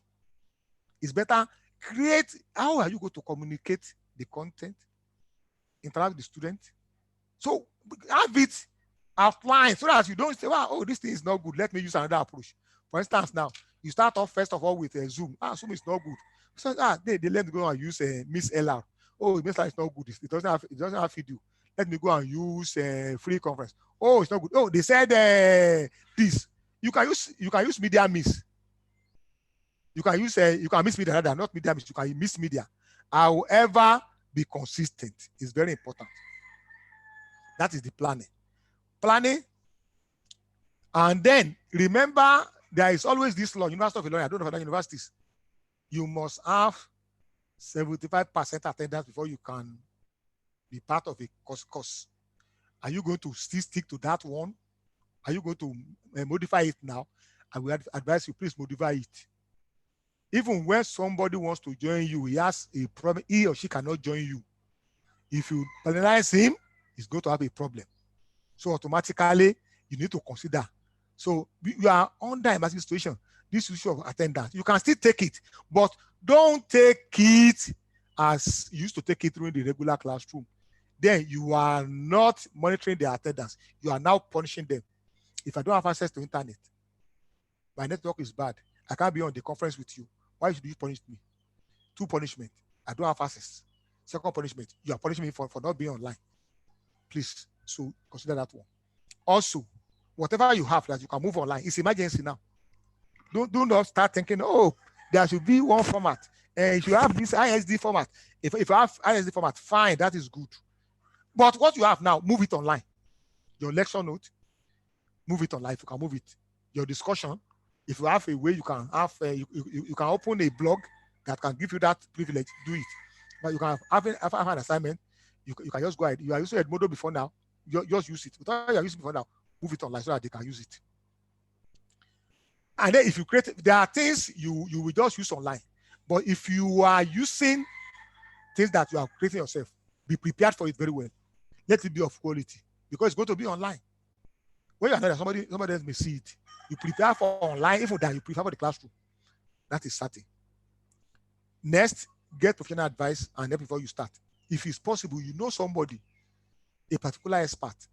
Either you have met him online or with your school system, or it's just a colleague who will tell you about it. Please, I want to start this thing. How will I do? What should I do? Just, it will not cost you anything. Most people will not ask anything. People have asked me from outside the University of Ilorin during this period. They are doing their lectures and I've given them pieces of advice on what they should do. I've given them information on where they can have ideas on what they should do. People have connected with me online, by email or by WhatsApp. I've given them a material to go ahead and then work. I've had to facilitate some people online to be able to start off in a small way. That's what we need. Just start off with what you have now. Then the media you are going to use, prepare and master the technology. If you are going to use Zoom, master it. If you are going to use Mixella, master it. Whatever you want to use, master it. Don't just get there. Students are prepared. Oh, sorry. Oh, sorry. Okay, sorry, and you are going to use that. Next time, they will come to the class. Be prepared and master the technology you are going to use. Then, ensure you have a video that is introductory that will show your face. And the video will nail the content of this course. My students, we are going to have sessions. There are going to be maybe 8 modules, 7 modules. You are going to have sessions. Talk about what you are going to have. But it should not be long. It should be short. Because lectures, don't stream them. It should be asynchronous. Don't stream them. Streaming, like I said, is going to consume more. Not only that, keep videos short. What is the principle? The best video for instruction is 5 minutes. Then after that one, 10 minutes. By the time you are going, remember they are going to download. And somebody without 4G, you are asking to download 15 MB or 16 MB or 25 MB video, or 65, because if you do it using your laptop, you can upload up to 65 MB. How would you have to download it? It will just be dancing. Or you put a video of 1 hour in your drive, and you're now asking them, you give them a link to go and download. How would they do that one? Please keep it short. Video short. In fact, I recommend 5 minutes. 5 minutes, if it's possible. If you can't do that on 10 minutes, then let it end like that. Don't think about long videos. Then try to mix media. Have video, have PowerPoint or presentation point, have textual, have podcast. Any of that you think is, have blog, have YouTube, have anything you can. For example, if you want to have materials, instead of just putting it, you can just put it somewhere and they can access it. And for the content, set reasonable expectations. What they can achieve. Do not think because I want them to achieve with this people, please. Don't teach everything. Give specific instructions on the content. For instance, now if there is a course, you are teaching module 2. That module 2, you are referring them to a textbook online, or you have given them that textbook within your LMS or on the WhatsApp. And you are now asking them to go and read that textbook to go and answer questions. That is wrong. A textbook of 580 pages or 1,400 pages, you will specify for this module, go and read chapter 2. If not a chapter at times, it may be just a section of the chapter. Go and read pages 14 to 23. That is specific. It should not just be broad. That's not good enough. Also, test out slides. This is responsive design. When you are designing it, it should be something. For example, you want to send PowerPoint. It should be PowerPoint they can access on their phone. They can access on their laptop, on their desktop. It's not something or you are developing a page and they get to their phone, they can't use it. That is useless. It's not responsive. Use responsive design approach. Test out on it. That's why when you design it, that's why if I use a canvas, when you are designing it has what we call student view. You will filter as a student to see that this is good or it's not good enough. Then consider teaching on multiple platforms. If you have the opportunity, put some of the materials on WhatsApp, put on the LMS, put on your Google Classroom, so that at least somebody who has difficulty accessing one can access the other one. And then I will advise this. Do not start to reinvent the wheel during this period. You can't do quality work. Use existing open educational resources. I don't know of any topic you are teaching now. If it's not perfect, 100% relevant to your topic, it's going to be so close to it. What are you going to do? Is for you to now be what we call somebody who goes online as a resource fellow to look for relevant materials online. When you look at the relevant materials, what are you going to do? You just talk about the page, talk about the access, other issues, give it to the student. And then provide interactive activities. Let them interact with what you are doing. Interact with what you are doing. It's not be just we call it page turner from page 1 to page 2. It's in PDF. That's page turner. Or from slide 1 to slide 2. That's page turner like we have now. Now, interaction. You ensure that you create collaborative group so that they can work in group. Ensure that students are the one who are controlling activities. Ensure students have a way of giving feedback to you and to themselves. And be consistent in what you do. Don't start changing style every day. And then individual touch point. Like I said, if there are some individuals who need assistance, you need to approach them. Don't just think everybody should be. And innovate and stimulate discussion. Innovate. Innovate means you should use your idea. The artist I may not even be able to think about you, and you know about it, you are better. Just use it and then if it works. And then that's an approach. Let us know you are assisting us in the field of education. And then precautions. This is very important. Back up your backup. Imagine in Nigeria here, you are at home, armed robbers may come and they take out your laptop and your materials are there. Put your materials on drive and those cloud platform for you to store. You can also have external hard drive, so where you can get your materials. Have backup of your devices, your laptop. If one backs up, there's one you can use. As soon as you are a lecturer, students are waiting for you and say, will you now tell them, so I'm sorry, my laptop is packed up and my phone is not working. No, one should be able to work. Ensure that you have a backup. Backup, that's what you call backup your backup. And then set up suitable working environment. We know you are at home, people, your children will disturb you. They should be convenient for you to be able to work with your student, not too noisy. You can hear as I'm talking now, you can hear the birds, the end shaking and they are making noise. But then that's acceptable. But if it's so noisy that people cannot hear you, that's not good enough. Motivate your students by being present, by encouraging them. Don't start condemning them, don't start abusing them. And then ask for help. If student is not in the class who know about something, you can ask them or ask for help from the expert and ask for feedback from students. Are you getting what I'm saying? I'm doing? Ask them after the lesson. Please call some of them.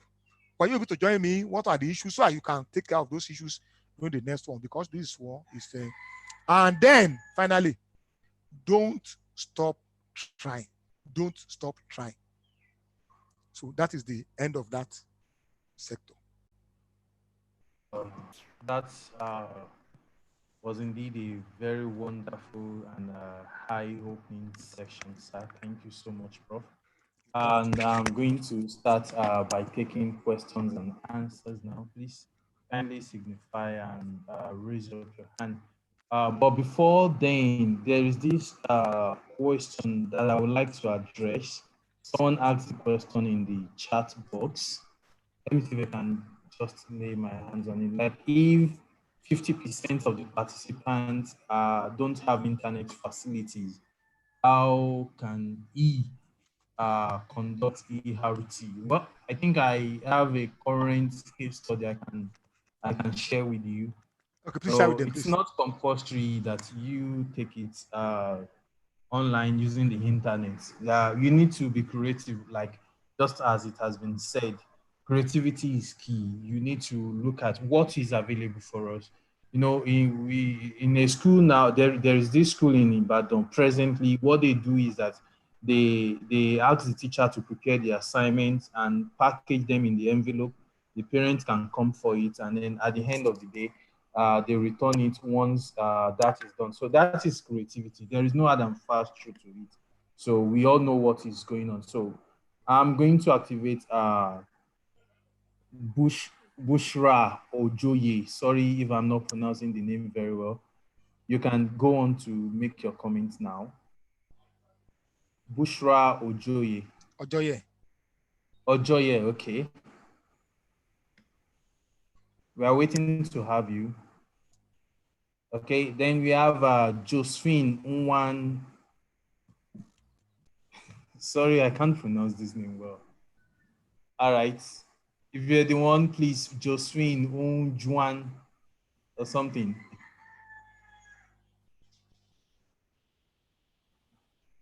Okay. So while we're waiting for those people, I can take questions from here. Joseph Fayomi mentioned that in the transition to online instruction, some measures of self-determinism is required of the learner. How do institutions go about helping the learner self-determine? Okay, that is from Joseph Fayomi talking So about self-determination and and that's how why we can we do that. that's why we are talking about you have what we call the ecosystem of learner support. That's their job. So there are ways they do it, and those who are in this type of question they are already doing it. And maybe one of these webinars will focus on the issue of online support for learners. Yes. All right. Let me see if we can have anyone else. Ahmed Yusuf. Ahmed Yusuf, you are currently online. Can you talk to us now? Hello. Okay. Yeah, go ahead. Yeah. Right. Well done, job, Prof. Yes. We pray to God to continue to make you live long for the Amen. service of humanity. Amen. And you also. Yeah. My question is this: following your instructional class, I think I'm finding it very difficult a bit to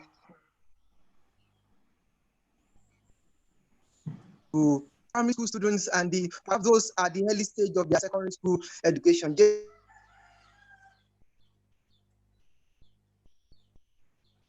JSS1, JSS, give to us to manage them. In this respect of your presentation. No, in fact, while you were talking, there was the break between your talk and please maybe ask the question again, please. Sorry. Okay, I'm asking that what's your suggestion? What's your advice on how to actually carry along the it's off again. The primary school students, those that are the early stage of their secondary school education. Okay, the primary school students. How we can carry them because along. Okay. What's the best approach so far that you can advise us? Okay. Go ahead. All right. Then we have Mr. Mustafa. Mustafa, please, you are online now. Please kindly unmute your microphone and talk to us. Okay, so good morning. I'm from China. Okay. Yes. Speak on, Mr. Mustafa. We are listening to you.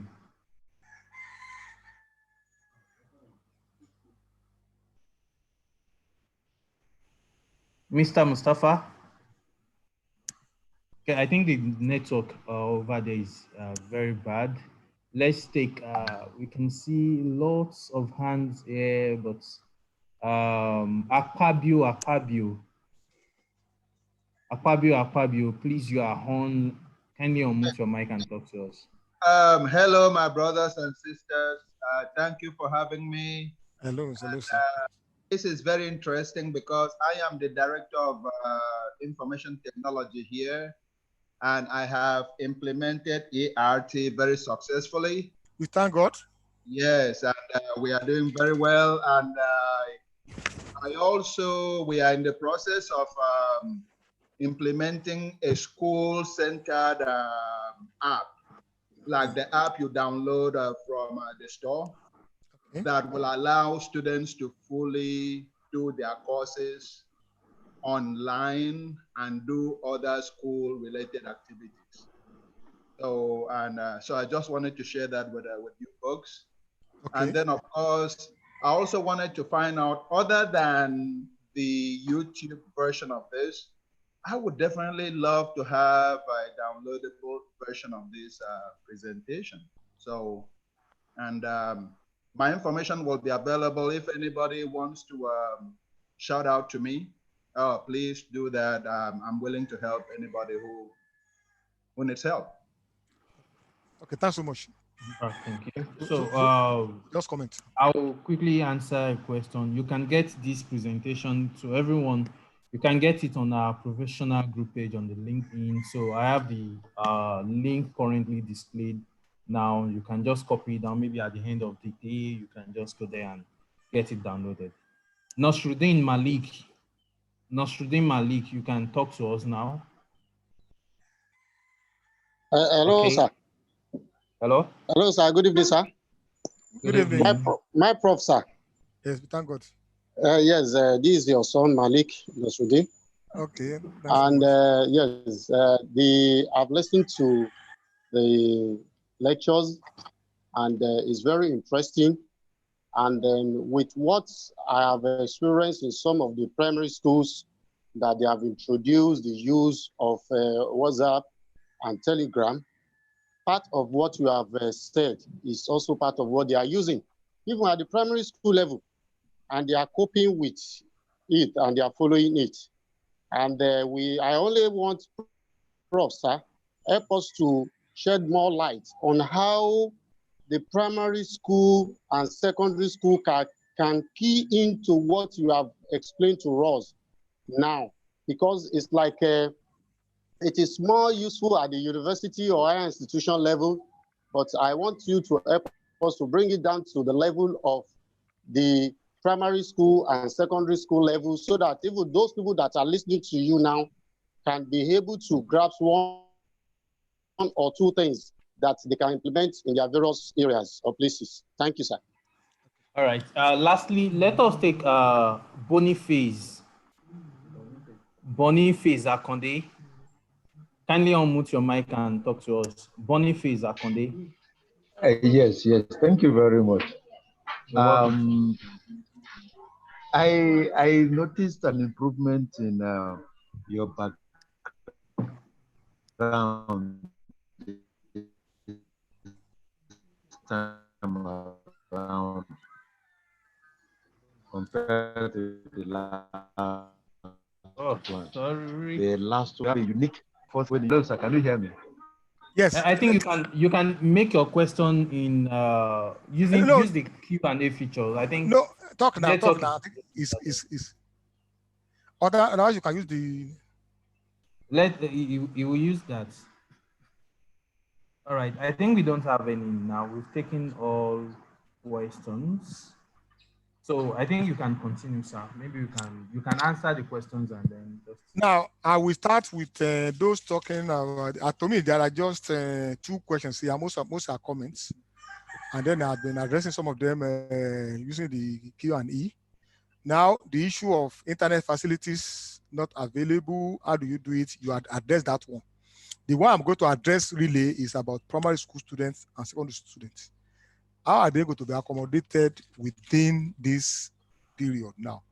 The only thing I've seen is that we were not prepared for it. But I believe Nigerian schools, we are going to be better off after this. So there is always value in every situation, even if it's not palatable. We have seen the need for us to improve on what we are doing in Nigeria. The primary schools and secondary school, they should continue what they are doing, but they can improve on what they are doing. I will please recommend the materials I suggested at the end of this presentation. I presented some sites. Some sites are primarily for primary schools and secondary schools, and they are ones that you can use. And then there are other things, maybe for those fellows who are in primary school, because when we were thinking, our focus for the reality was at the institution. But based on what we have realized now, maybe if not immediate, what we'll do is while we share, maybe within the next 1 week on the platform, we give some advisory for those who are in primary school and secondary school on what they can do. But I will advise you, maybe what I'm going to do now in terms of using the email, what they do in America and other countries, they look at what we call parental support for e-learning. This is that most students is through their digital generation. However, most of them don't even have access to what they would need. That's one. Two, the fund, I'm not sure in Illinois here, 80% of family don't even have access to internet except through the father or the mothers. So that means you must go through the parents. So the institutions must define a way of, it's going to be a collaborative effort for ERT implementation through the parents and the teachers or the institution. It's collaborative now. So you are going to have the remote teacher in the institution. You are going to have the parent, the guardian, the teacher within the home or the other brother. So you send something through the WhatsApp. For example, how will I give my child in primary school, secondary school? I give him a phone that he should be using WhatsApp because he wants to do exam. I won't do that. Or if none of my children, or they get to university, I don't give them any phone. And that is my standard. Others may say, okay, give it to 1 year. I don't want to debate that one. Depends on each family. I was told that even Job Steve, when he was alive, he didn't allow his children to use any of the devices he produced until they get to the higher school. You look at it. Even one of the gurus.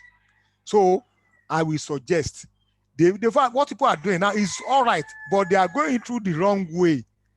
It should be collaboration between the parents, and so you are going to first of all, you will create a platform with the parent. You will give them every piece of advice regarding how they are going to implement. So they will now be implementing with their students. It's not the student, somebody 8 years, you ask him to do this one. What is he going to do? So, but like I said, I will start with Wale. We will write advisory. We put it on our site. Please don't maybe today is Tuesday. By Tuesday next, by the grace of God, just go there. We put advisory. It's going to be like maybe 3 to 4 pages advisory on for those who wants to go IRT within their school system. We will send it to you. Or if you are here now, there is the okay. We have the mail. We have the mail of those who are attending now. What we do is that we send that advice to everybody, even whether you need it or you don't need it, it will still be useful for everybody. So that's it now. Let's just go to the final part of the presentation. All right. Now, how to use email for ERT, emergency remote teaching, and also the conclusion. That's what we are going to treat during the first session. I'm sure every one of us will have the email. You can do ERT with your email. With your email, universities can do it. Colleges can do it. We can do it. And how do we go about it? You know, email. Partially, once you have any smart device, or you have your laptop, anything, you can have email. And no matter the part of the world where somebody is, it is not synchronous. It's asynchronous. It's easy to manage. And if you have the ability to use the Microsoft Word review tools. In fact, you are at an advantage. And if you also have like Grammarly on your platform, that will assist you to be able to do it fast. Instead of looking at language here and there, it will show you the major errors, and you can also use first. There are based on what some people have suggested, there are 3 scenarios you can use email. Where you are the one is your lecture is teacher centered. Content is everything in my course. Is teacher centered. That's scenario 1. The second scenario is the art of your teaching. You just guide them, they discuss. That's scenario 2. Third scenario is you do group work. You are not even discussing. They work in group and they come back to give you. And these are the things you can do. They are aspect of your course you can do. You focus, give them ideas, aspect they discuss, aspect they do group work. We are going to look at each of these areas. How can you use your email? So this is where I got the idea, but I also expanded on it. In the EdTech world. First, get content to students via email. Get content to students via email. What they will use, get to them through via email. We'll send it, they will download later. Whatever you can upload, they can download. But I will advise you to start looking for what they will have to get a link to your drive to download. It's going to be difficult. 2, do not send all the contents within 1 mail. In fact, if I go to have 10 lessons, there should be minimum of 10 emails. 1 per lesson. So it's got the content of a lesson that's going to be there.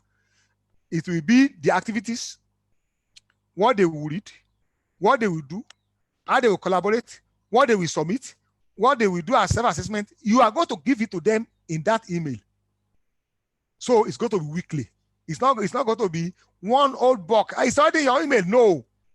It's going to be chunked a little based on, if I go to have like 4 lessons in a week, what you are going to have? You are going to have 4 emails to them. That's the approach. The next, you can use a shareable folder. And you say, okay, some people will submit emails that are wrong. Then you can now do it, put it there, and then give them, this is my email. Go there and link it. Go and download from my drive. It's not because it's big now. The reason is that if somebody gives you a wrong email, he will still be able to, you have to use his email to get there. You can use a shareable folder. Then you can establish groups of 4, 5. And then group 1, call it a name. Group 2, call it a name. Group 3, call it a name. And then ensure and give them, send the email that these are the groups and these are the group leaders. Don't just be there without leaders. Or you can be democratic and say, okay, go and report your leader and then send the leader to me. Or put it on the platform. That you are interacting with them. It will be e-learning trend. Then organize chat groups for questions and answers. You can now complement with your WhatsApp. You can complement with your Twitter, so that at least they can tweet, they can do things, they can question and answer, they can chat, they can do other things like that. Then you can add, if you know about it, you can add a small blog, like it's micro blog. That's why I talked about Twitter. First, anybody can do that one, whether you have 3G or not. Now, then, if you are I don't know how to type, I don't know then learn to use your voice test to test for dictation. So you activate on your system, you practice for 1 day or 2 days. Oh, but a boss that was as a university woman coming, I said, oh, this was my problem is typing. I said, Mama, it's not difficult. Use your voice and type. Said that's not what I said it's possible. Activate it is there on Windows, is there on iOS. So once you go there, you find for 1-2 days it will memorize your voice. When you talk, whether you use your Yoruba language, Jisha language, is going to get it for you, and then you can talk. You can talk. And then email short audio and video responses. So if you want to, like I said, 5 minutes, you can email it so that they can download. So, short ones they can download. So that if content is everything, it's teacher centered. If it's discussion, what are you going to do? Use email. So use email. That this week we are going to discuss. They just send the discussion, and then group 1, this is your area. Group 2, this is your area. So they form a team. So you have teams: team 1, team 2, team 3, team 4, and every team, whatever they do. And it's going to be, like I said also, it's going to be weekly. It's not going to be just one at a time, weekly or lesson based. Also, let everyone reply through the thread of the email. Let them give their response. The thread, it show, like as your allegation now, the first register first, and answer. After him, all the others who are coming. It's a thread. You can always check it. Also, you can now ask a student leader or somebody in the group to summarize the discussion for the week. Okay, Adekunle, we are a part of the class. Okay, give us like a executive summary of what we have discussed. So then don't just be absent. Send a wrap-up email on pertinent issues of the discussion. You are the teacher. Just analyze what they have said, what you have agreed. Based on what you have discussed. So these are the issues you have discussed, and these are the things you have agreed on. That's what we call real discussion approach to it. If you are using the group work, that one is easy also. Use email to communicate groups. These are the groups. Just to communicate the groups. After that one, create check-in to do this week or this lesson. These are the things to do. And then you create the doing. What they are doing, they will be telling you. So you know they are doing group work. So first of all, start with to do. Then the doing, what they are doing, we follow. So this is what we are doing. This is the stage we had. They will be giving you update. Then from there, and the done boards, what they had completed, what they had achieved. Others, they will now say, oh, we should also work in our group, and you can achieve great success using your ordinary email. And then you can even ask them, okay, when you are finished, send your production, maybe in terms of a link, so we can just go and look at it. Because if it's too heavy, we just go and look at it. If they have created a portfolio, e-portfolio, you can just go and look at it. Let them send the link to everybody so you can see it. And also, if you want to mark everybody is going to be difficult. You can just, like I said, you can use peer review approach and then to mark. These are the things you can do. Finally, the conclusion. People have talked about so much problems, their challenges. For anybody who was part of the opening ceremony of the now MTAN 2012 conference in Oyo, I delivered a paper that was on ICT generally in pedagogy. So the first 4 slides, I must apologize. I took them directly from my paper. These are the that I presented them because they are relevant now. So people are complaining about we don't have this. What are the complaints? Where are the resources? No bandwidth. Like I said at a forum last week Saturday, I said there is no university in Nigeria that is subscribed to 2 gig bandwidth. And the recommendation is that for 1,000 people, there must be 1 gig.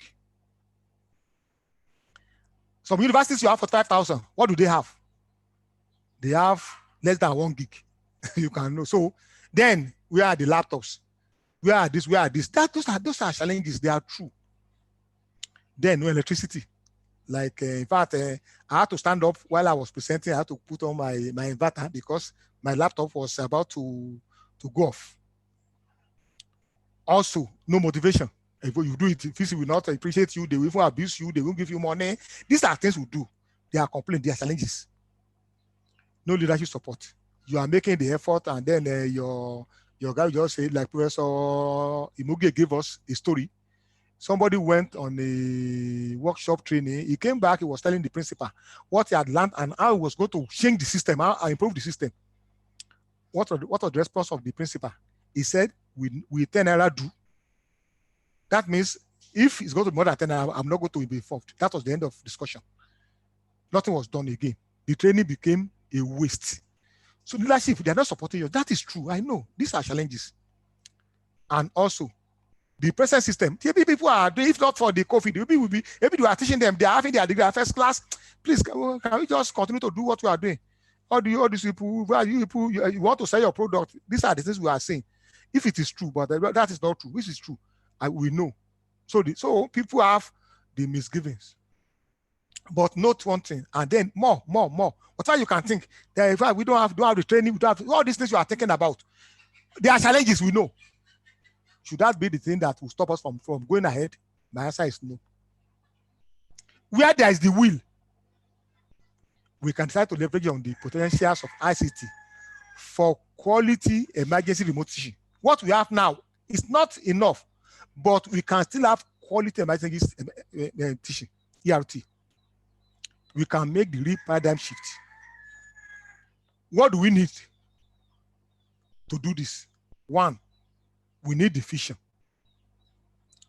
We need the ability to improvisation. And we also must do what? We must be determined, determination. The vision, improvisation, and determination. Those are the things we need. Look at this picture. These young girls, there is the mango on the wall. The artist is a problem, they can't reach it. What are they doing now? Laying the foundation, the stone foundation to add to their height. They are focused. That's the mission. They are focused. You must be focused. If we are focused, with the challenges, we will achieve the goal of ERT and quality online instruction later. Also, improvisation. No matter the environment, I must enjoy my game. Look at it. You have the money in the cities, in Calabar, in Port Harcourt, in Uyo, in Ibadan, in Ilorin. You are playing your snooker in the hotels in front of your house. The Fulani man was just in town to sell his nunu or to sell his cow, and he saw you. He saw what you are doing. He has no ball. He has no snooker table. So yeah, they improvised with the wood and mud, and it's a Johnny's game. That improvisation. We need to think beyond what's available. That is the reality. Within what is available, what can I do? We need to think and then do something positive. Determination. Stability is not an issue, an excuse. Look at this man. The two legs are gone, but he's a mountain climber. He has just what? Iron legs. That not stop him from reaching his goal. He's determined. I want to achieve this. I want to achieve this. It's true we don't have the resources, but if we are determined, we are talking about attitude. Your attitude will determine your attitude. And it is said that your network will determine your net worth. Your network will determine your net worth. The reality is this. It is not about ability, not about inability, not about capability, certainly not about availability. Look at this picture. Somebody with two legs, two hands, able body, sitting down to be a beggar. Somebody with one leg, selling whatever is sellable to make money, and then giving out. That's what we call determination. I don't want to be a beggar. I must take care of myself. Not about ability, not about inability, not about capability, certainly not about availability. It's simply about what? It's about the mindset. The mindset, established attitude. That is the thing. If you believe you can achieve it, you can achieve it. That is the last thing. Just to round off, we have this relevant site for software, which you can use for your remote. Some of them are free. Most are free. Most are free. That's why I use them. For example, those who are in primary and secondary school, teacher kit is an area. Education, WikiHow. These are things you can just go to, and then you can have materials you are going to use. And then for primary, university, and higher institutions, these are areas you have free open educational resources. You can just go there and use them in your class. Nobody will take any money from you for any course you are teaching. Just go there. There are so many of them. They are very good. And then you want to produce your video. You don't need to go and start looking for money. I've suggested free. These ones are free for screencasting, which you can use. They are there. So I'm not suggesting those ones that are going to have to pay. So just have them. Some of them are online, some of them are offline. Then a free conference software. For example, the GitSme now, you don't need to download anything if you are using your laptop. You can just start it. Just tell student, join me now, and then you can join. And at least a class of 75 students. It's free of charge, and for 24 hours you can use that one. Unlike Zoom for 40 minutes, Abby. And then these are the references. Thanks so much for being part of this presentation. I hope you had a nice time with us. Thanks so much. That was indeed a very wonderful presentation from Prof. And just before we wrap everything up, we have some leaders in educational technology. We have some of them around. So I would like to call on Professor Efebo from University of Port Harcourt. You are currently online now. Then we have Professor Comfort Echo, and we have Professor Salah who also is there. Professor Lugbeminga Uru, you are welcome. Please, let's take Professor Efebo first. Prof, you are online. Kindly unmute your microphone and address the house.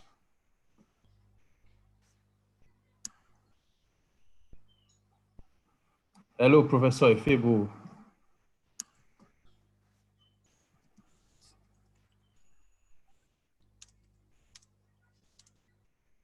I want to congratulate Professor Yusuf for the leadership role and all members of your team. Thank you so very much. We enjoy what you're doing. One of the areas I just wanted to point out very quickly is the primary school. We should not just concentrate on schools in the cities. You know, the beautiful thing about technology is there was a time when the textbook was a new technology. So we can still do our printouts and send it to those in the remote areas so that they can also learn. We shouldn't limit ourselves to just the cities where people can have bandwidth and so on. So let's do the blended. Thank you. Thank you so much, Prof. Thank you for that wonderful piece. I think your advice is very worth it, and we're going to look into that also. Of course, no student is supposed or is qualified to be left out, whether in the rural or the urban. But what you've been saying is that the creativity of the teacher really matters. So I can see 4 people raising their hands there. We're going to take you one after the other. But before then, there is a question from Dr. Ogunlade that says, what do you consider to be the reasonable duration for the online discussion? I believe if students are saddled with so many activities in a lesson, they will not be as effective as they should be. That question is coming from Dr. Ogunlade. And we have another one from, okay, I think this one is talking on another topic. Let's take those raising up their hands, the attendees. So please, I can answer that one now. As for discussion, if it's a focused session, you are only interested in that class, fully discussion class, not studying from having it throughout the lesson. If it's you will divide, okay, we're going to discuss for 5 minutes, for 10 minutes, you should be able to decide that one before you start the lesson. That's part of the planning. Okay, you can go ahead. All right. Ms. Tura Alaron, you are currently online now. Okay. Good evening, everyone. Good evening. Okay. I want to also join others in appreciating Prof for this wonderful delivery. My question is to seek advice on the current issue going on now. That's how the modality that we are using to approach ART, the use of WhatsApp. I have about 4.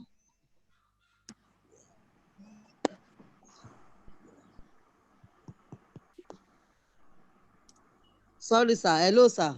Yes, Yeah, we are yes. Hello. listening to you. Please go Yes. ahead. Okay, I Where are have you? 4 kids, 4 children in secondary school. Okay. And the school has created WhatsApp group for their different classes. Yes. So I wouldn't know how to manage these children in class. So I had to, it at the point I had to stop all this because at times I will not be at home.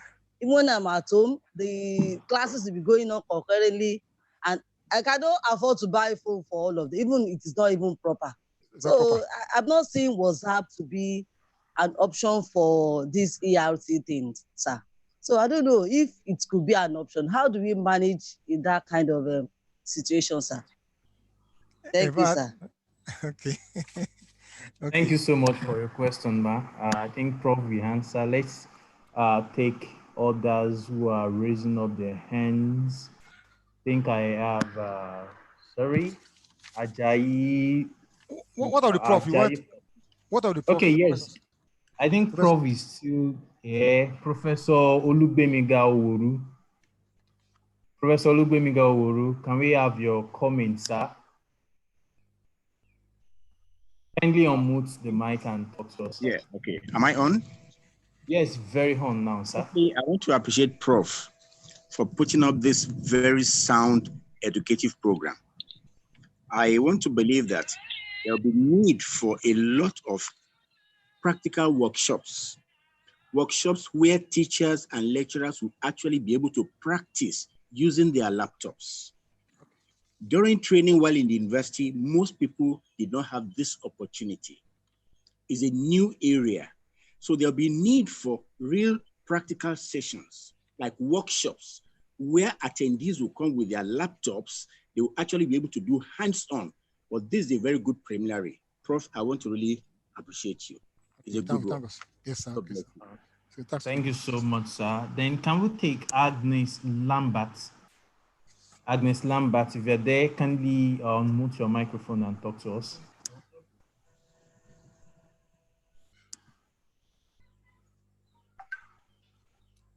Agnes Lambert, are you there? Unmute your microphone and talk to us, please. So we have Gani Ubelo.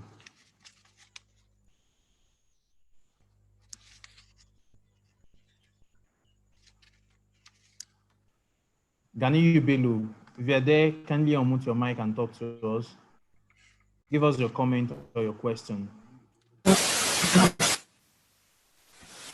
Okay, Agnes Lambert, please speak on. I think the network. Okay, I think the network is will not allow us to take. Sir, I appreciate it, sir. Yes, sir. I was. Oh God, no, I shall. So I think we can't take Agnes Lambert right now because of the network. So we have Okoyemi Shitu. I want us to take this last one before you just answer everything together. Okoyemi Shitu. Let's see the question again. So maybe we should just go ahead and give us. So I will start. There is a question that I sourced from those films from the YouTube.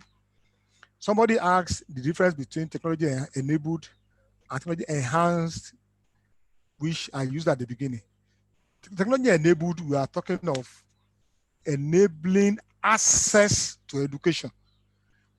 That is the focus. For instance, somebody in remote areas where there is network, or somebody who is busy with his work, who can leave his job, who wants to earn a degree. Technology can enable him to start a degree without leaving his job. That's technology enabled. Technology enhanced is complementary. it's already having the approach. You are in the regular classroom now. Then you are using resources on the internet. You are being taught by a lecturer. That's you are enhancing the opportunity. Is you are having a variety of ways to have the knowledge you need. So that is just the something. Now, the time frame for discussion, like I said, is so simple. You determine from the beginning. We are going to spend. In fact, that's why when you have real coursework, that's what we call activities. You will tell them the first week you are going to have this number of hours. When are you going to have it? Activities, tests. You are going to put everything there. So it's going to be part of what you are going to put there. Now somebody's talking about the issue of like 4 children and you have just one. That's why I said they didn't plan it very well. If your children are in the same school, they should know it's the same father or the same mother or just 2 of them now who will have to attend to 4 people. If there is no way you can do it in a perfect way, the best thing is this. They can schedule that for Monday is going to be for this class. For Tuesday, it's going to be for the next class. Wednesday, for another class. Thursday, for another class. Then on Friday, maybe it's going to be 2 hours. Then you can space it like that. You can space it like that. It doesn't need that that everybody. There is no way. That's what I'm saying.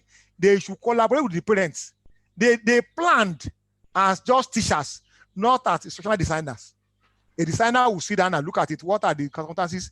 You analyze the setting, the learners, the resources, the environment, and then we design for you. This is the best approach.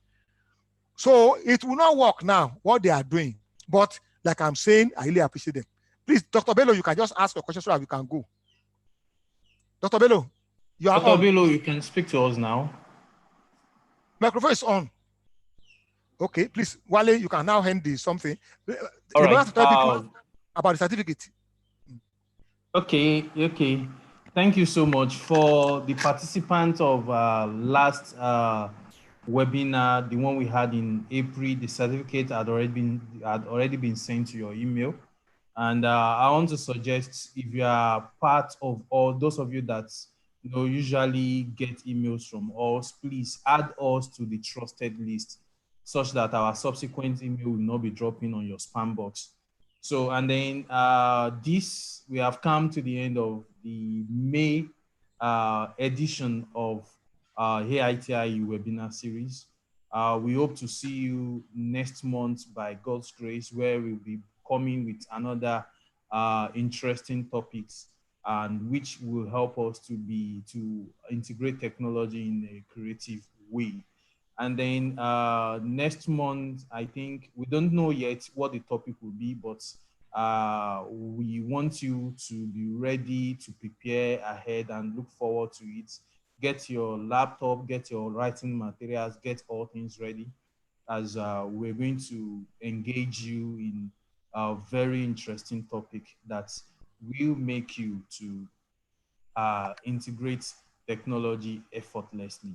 So thank you so much. If there is any questions you want to ask, maybe after this, the email will be a very good window for you. And then the chat will still be on for a couple of minutes after this. You can just type in your question.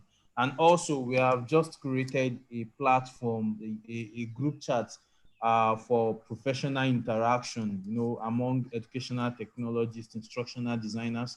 If you're a teacher, you can also join us there. There is a place where we'll rub mind on trends, issues in educational technology. How can we do things? How you can bring your questions there. It will be answered. And that platform is on LinkedIn.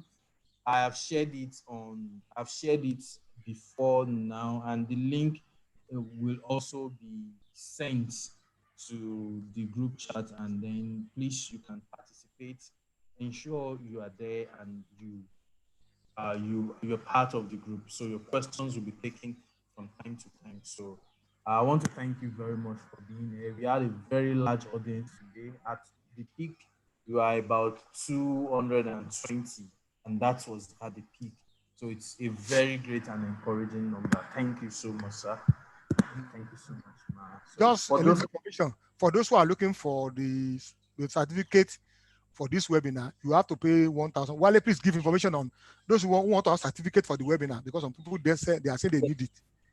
Okay, for this webinar, so if you are interested in the certificate, so you can pay a token of 1,000 naira to the association force, and then you can get the details, the bank details on the association website, aitie.org.ng. Just go there on Just the put it on the left. chat. Put it on the chat now. Okay, so I'll copy the details on the chat, and then the association website also will be on the chat. So just go there, and then you will get the bank details and the amount you have to pay. So once you have paid, so we'll get your details, we'll process your certificate, and we also send a link. We'll publish a link on the site such that you go there and then give us your details, and your certificate will be sent to you within 2 or 3 weeks after this presentation. So I'm typing the link currently on the chat. So I have both the link to the website and the link to the professional group on LinkedIn. So thank you very much.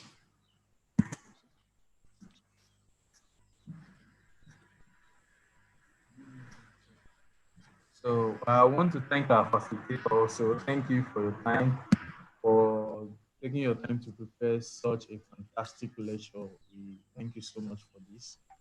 We pray more of God's wisdom for you, sir. Amen. All right. Thank you, all the attendants, Ajayi, and everybody from TASUD. I can see a whole lot of you there. Thank you so much. And thank you, Mr. Olubemiga Akindoju. Thank you, Olabanji Bello. All of you for being here. Razak Omodolapo, thank you so much. Professor Comfort Epo, thank you so much for being here. Professor Salau. Professor Efebo, Professor Salau, you are highly appreciated. Thank you so much, sirs. So thank you. So on this note, we have come to the end of this month's webinar. So we hope to see you guys next month, and we have lots of fantastic topic in prepared for you all. Thank you so much. God bless. Akintola Mubarak, thank you for coming. Thank you so much. Odutayo Adeshegun, you are highly welcome. Thank you so much for being here. Olanrewaju Lewis, thank you for your contribution. Let's end it soon. Okay.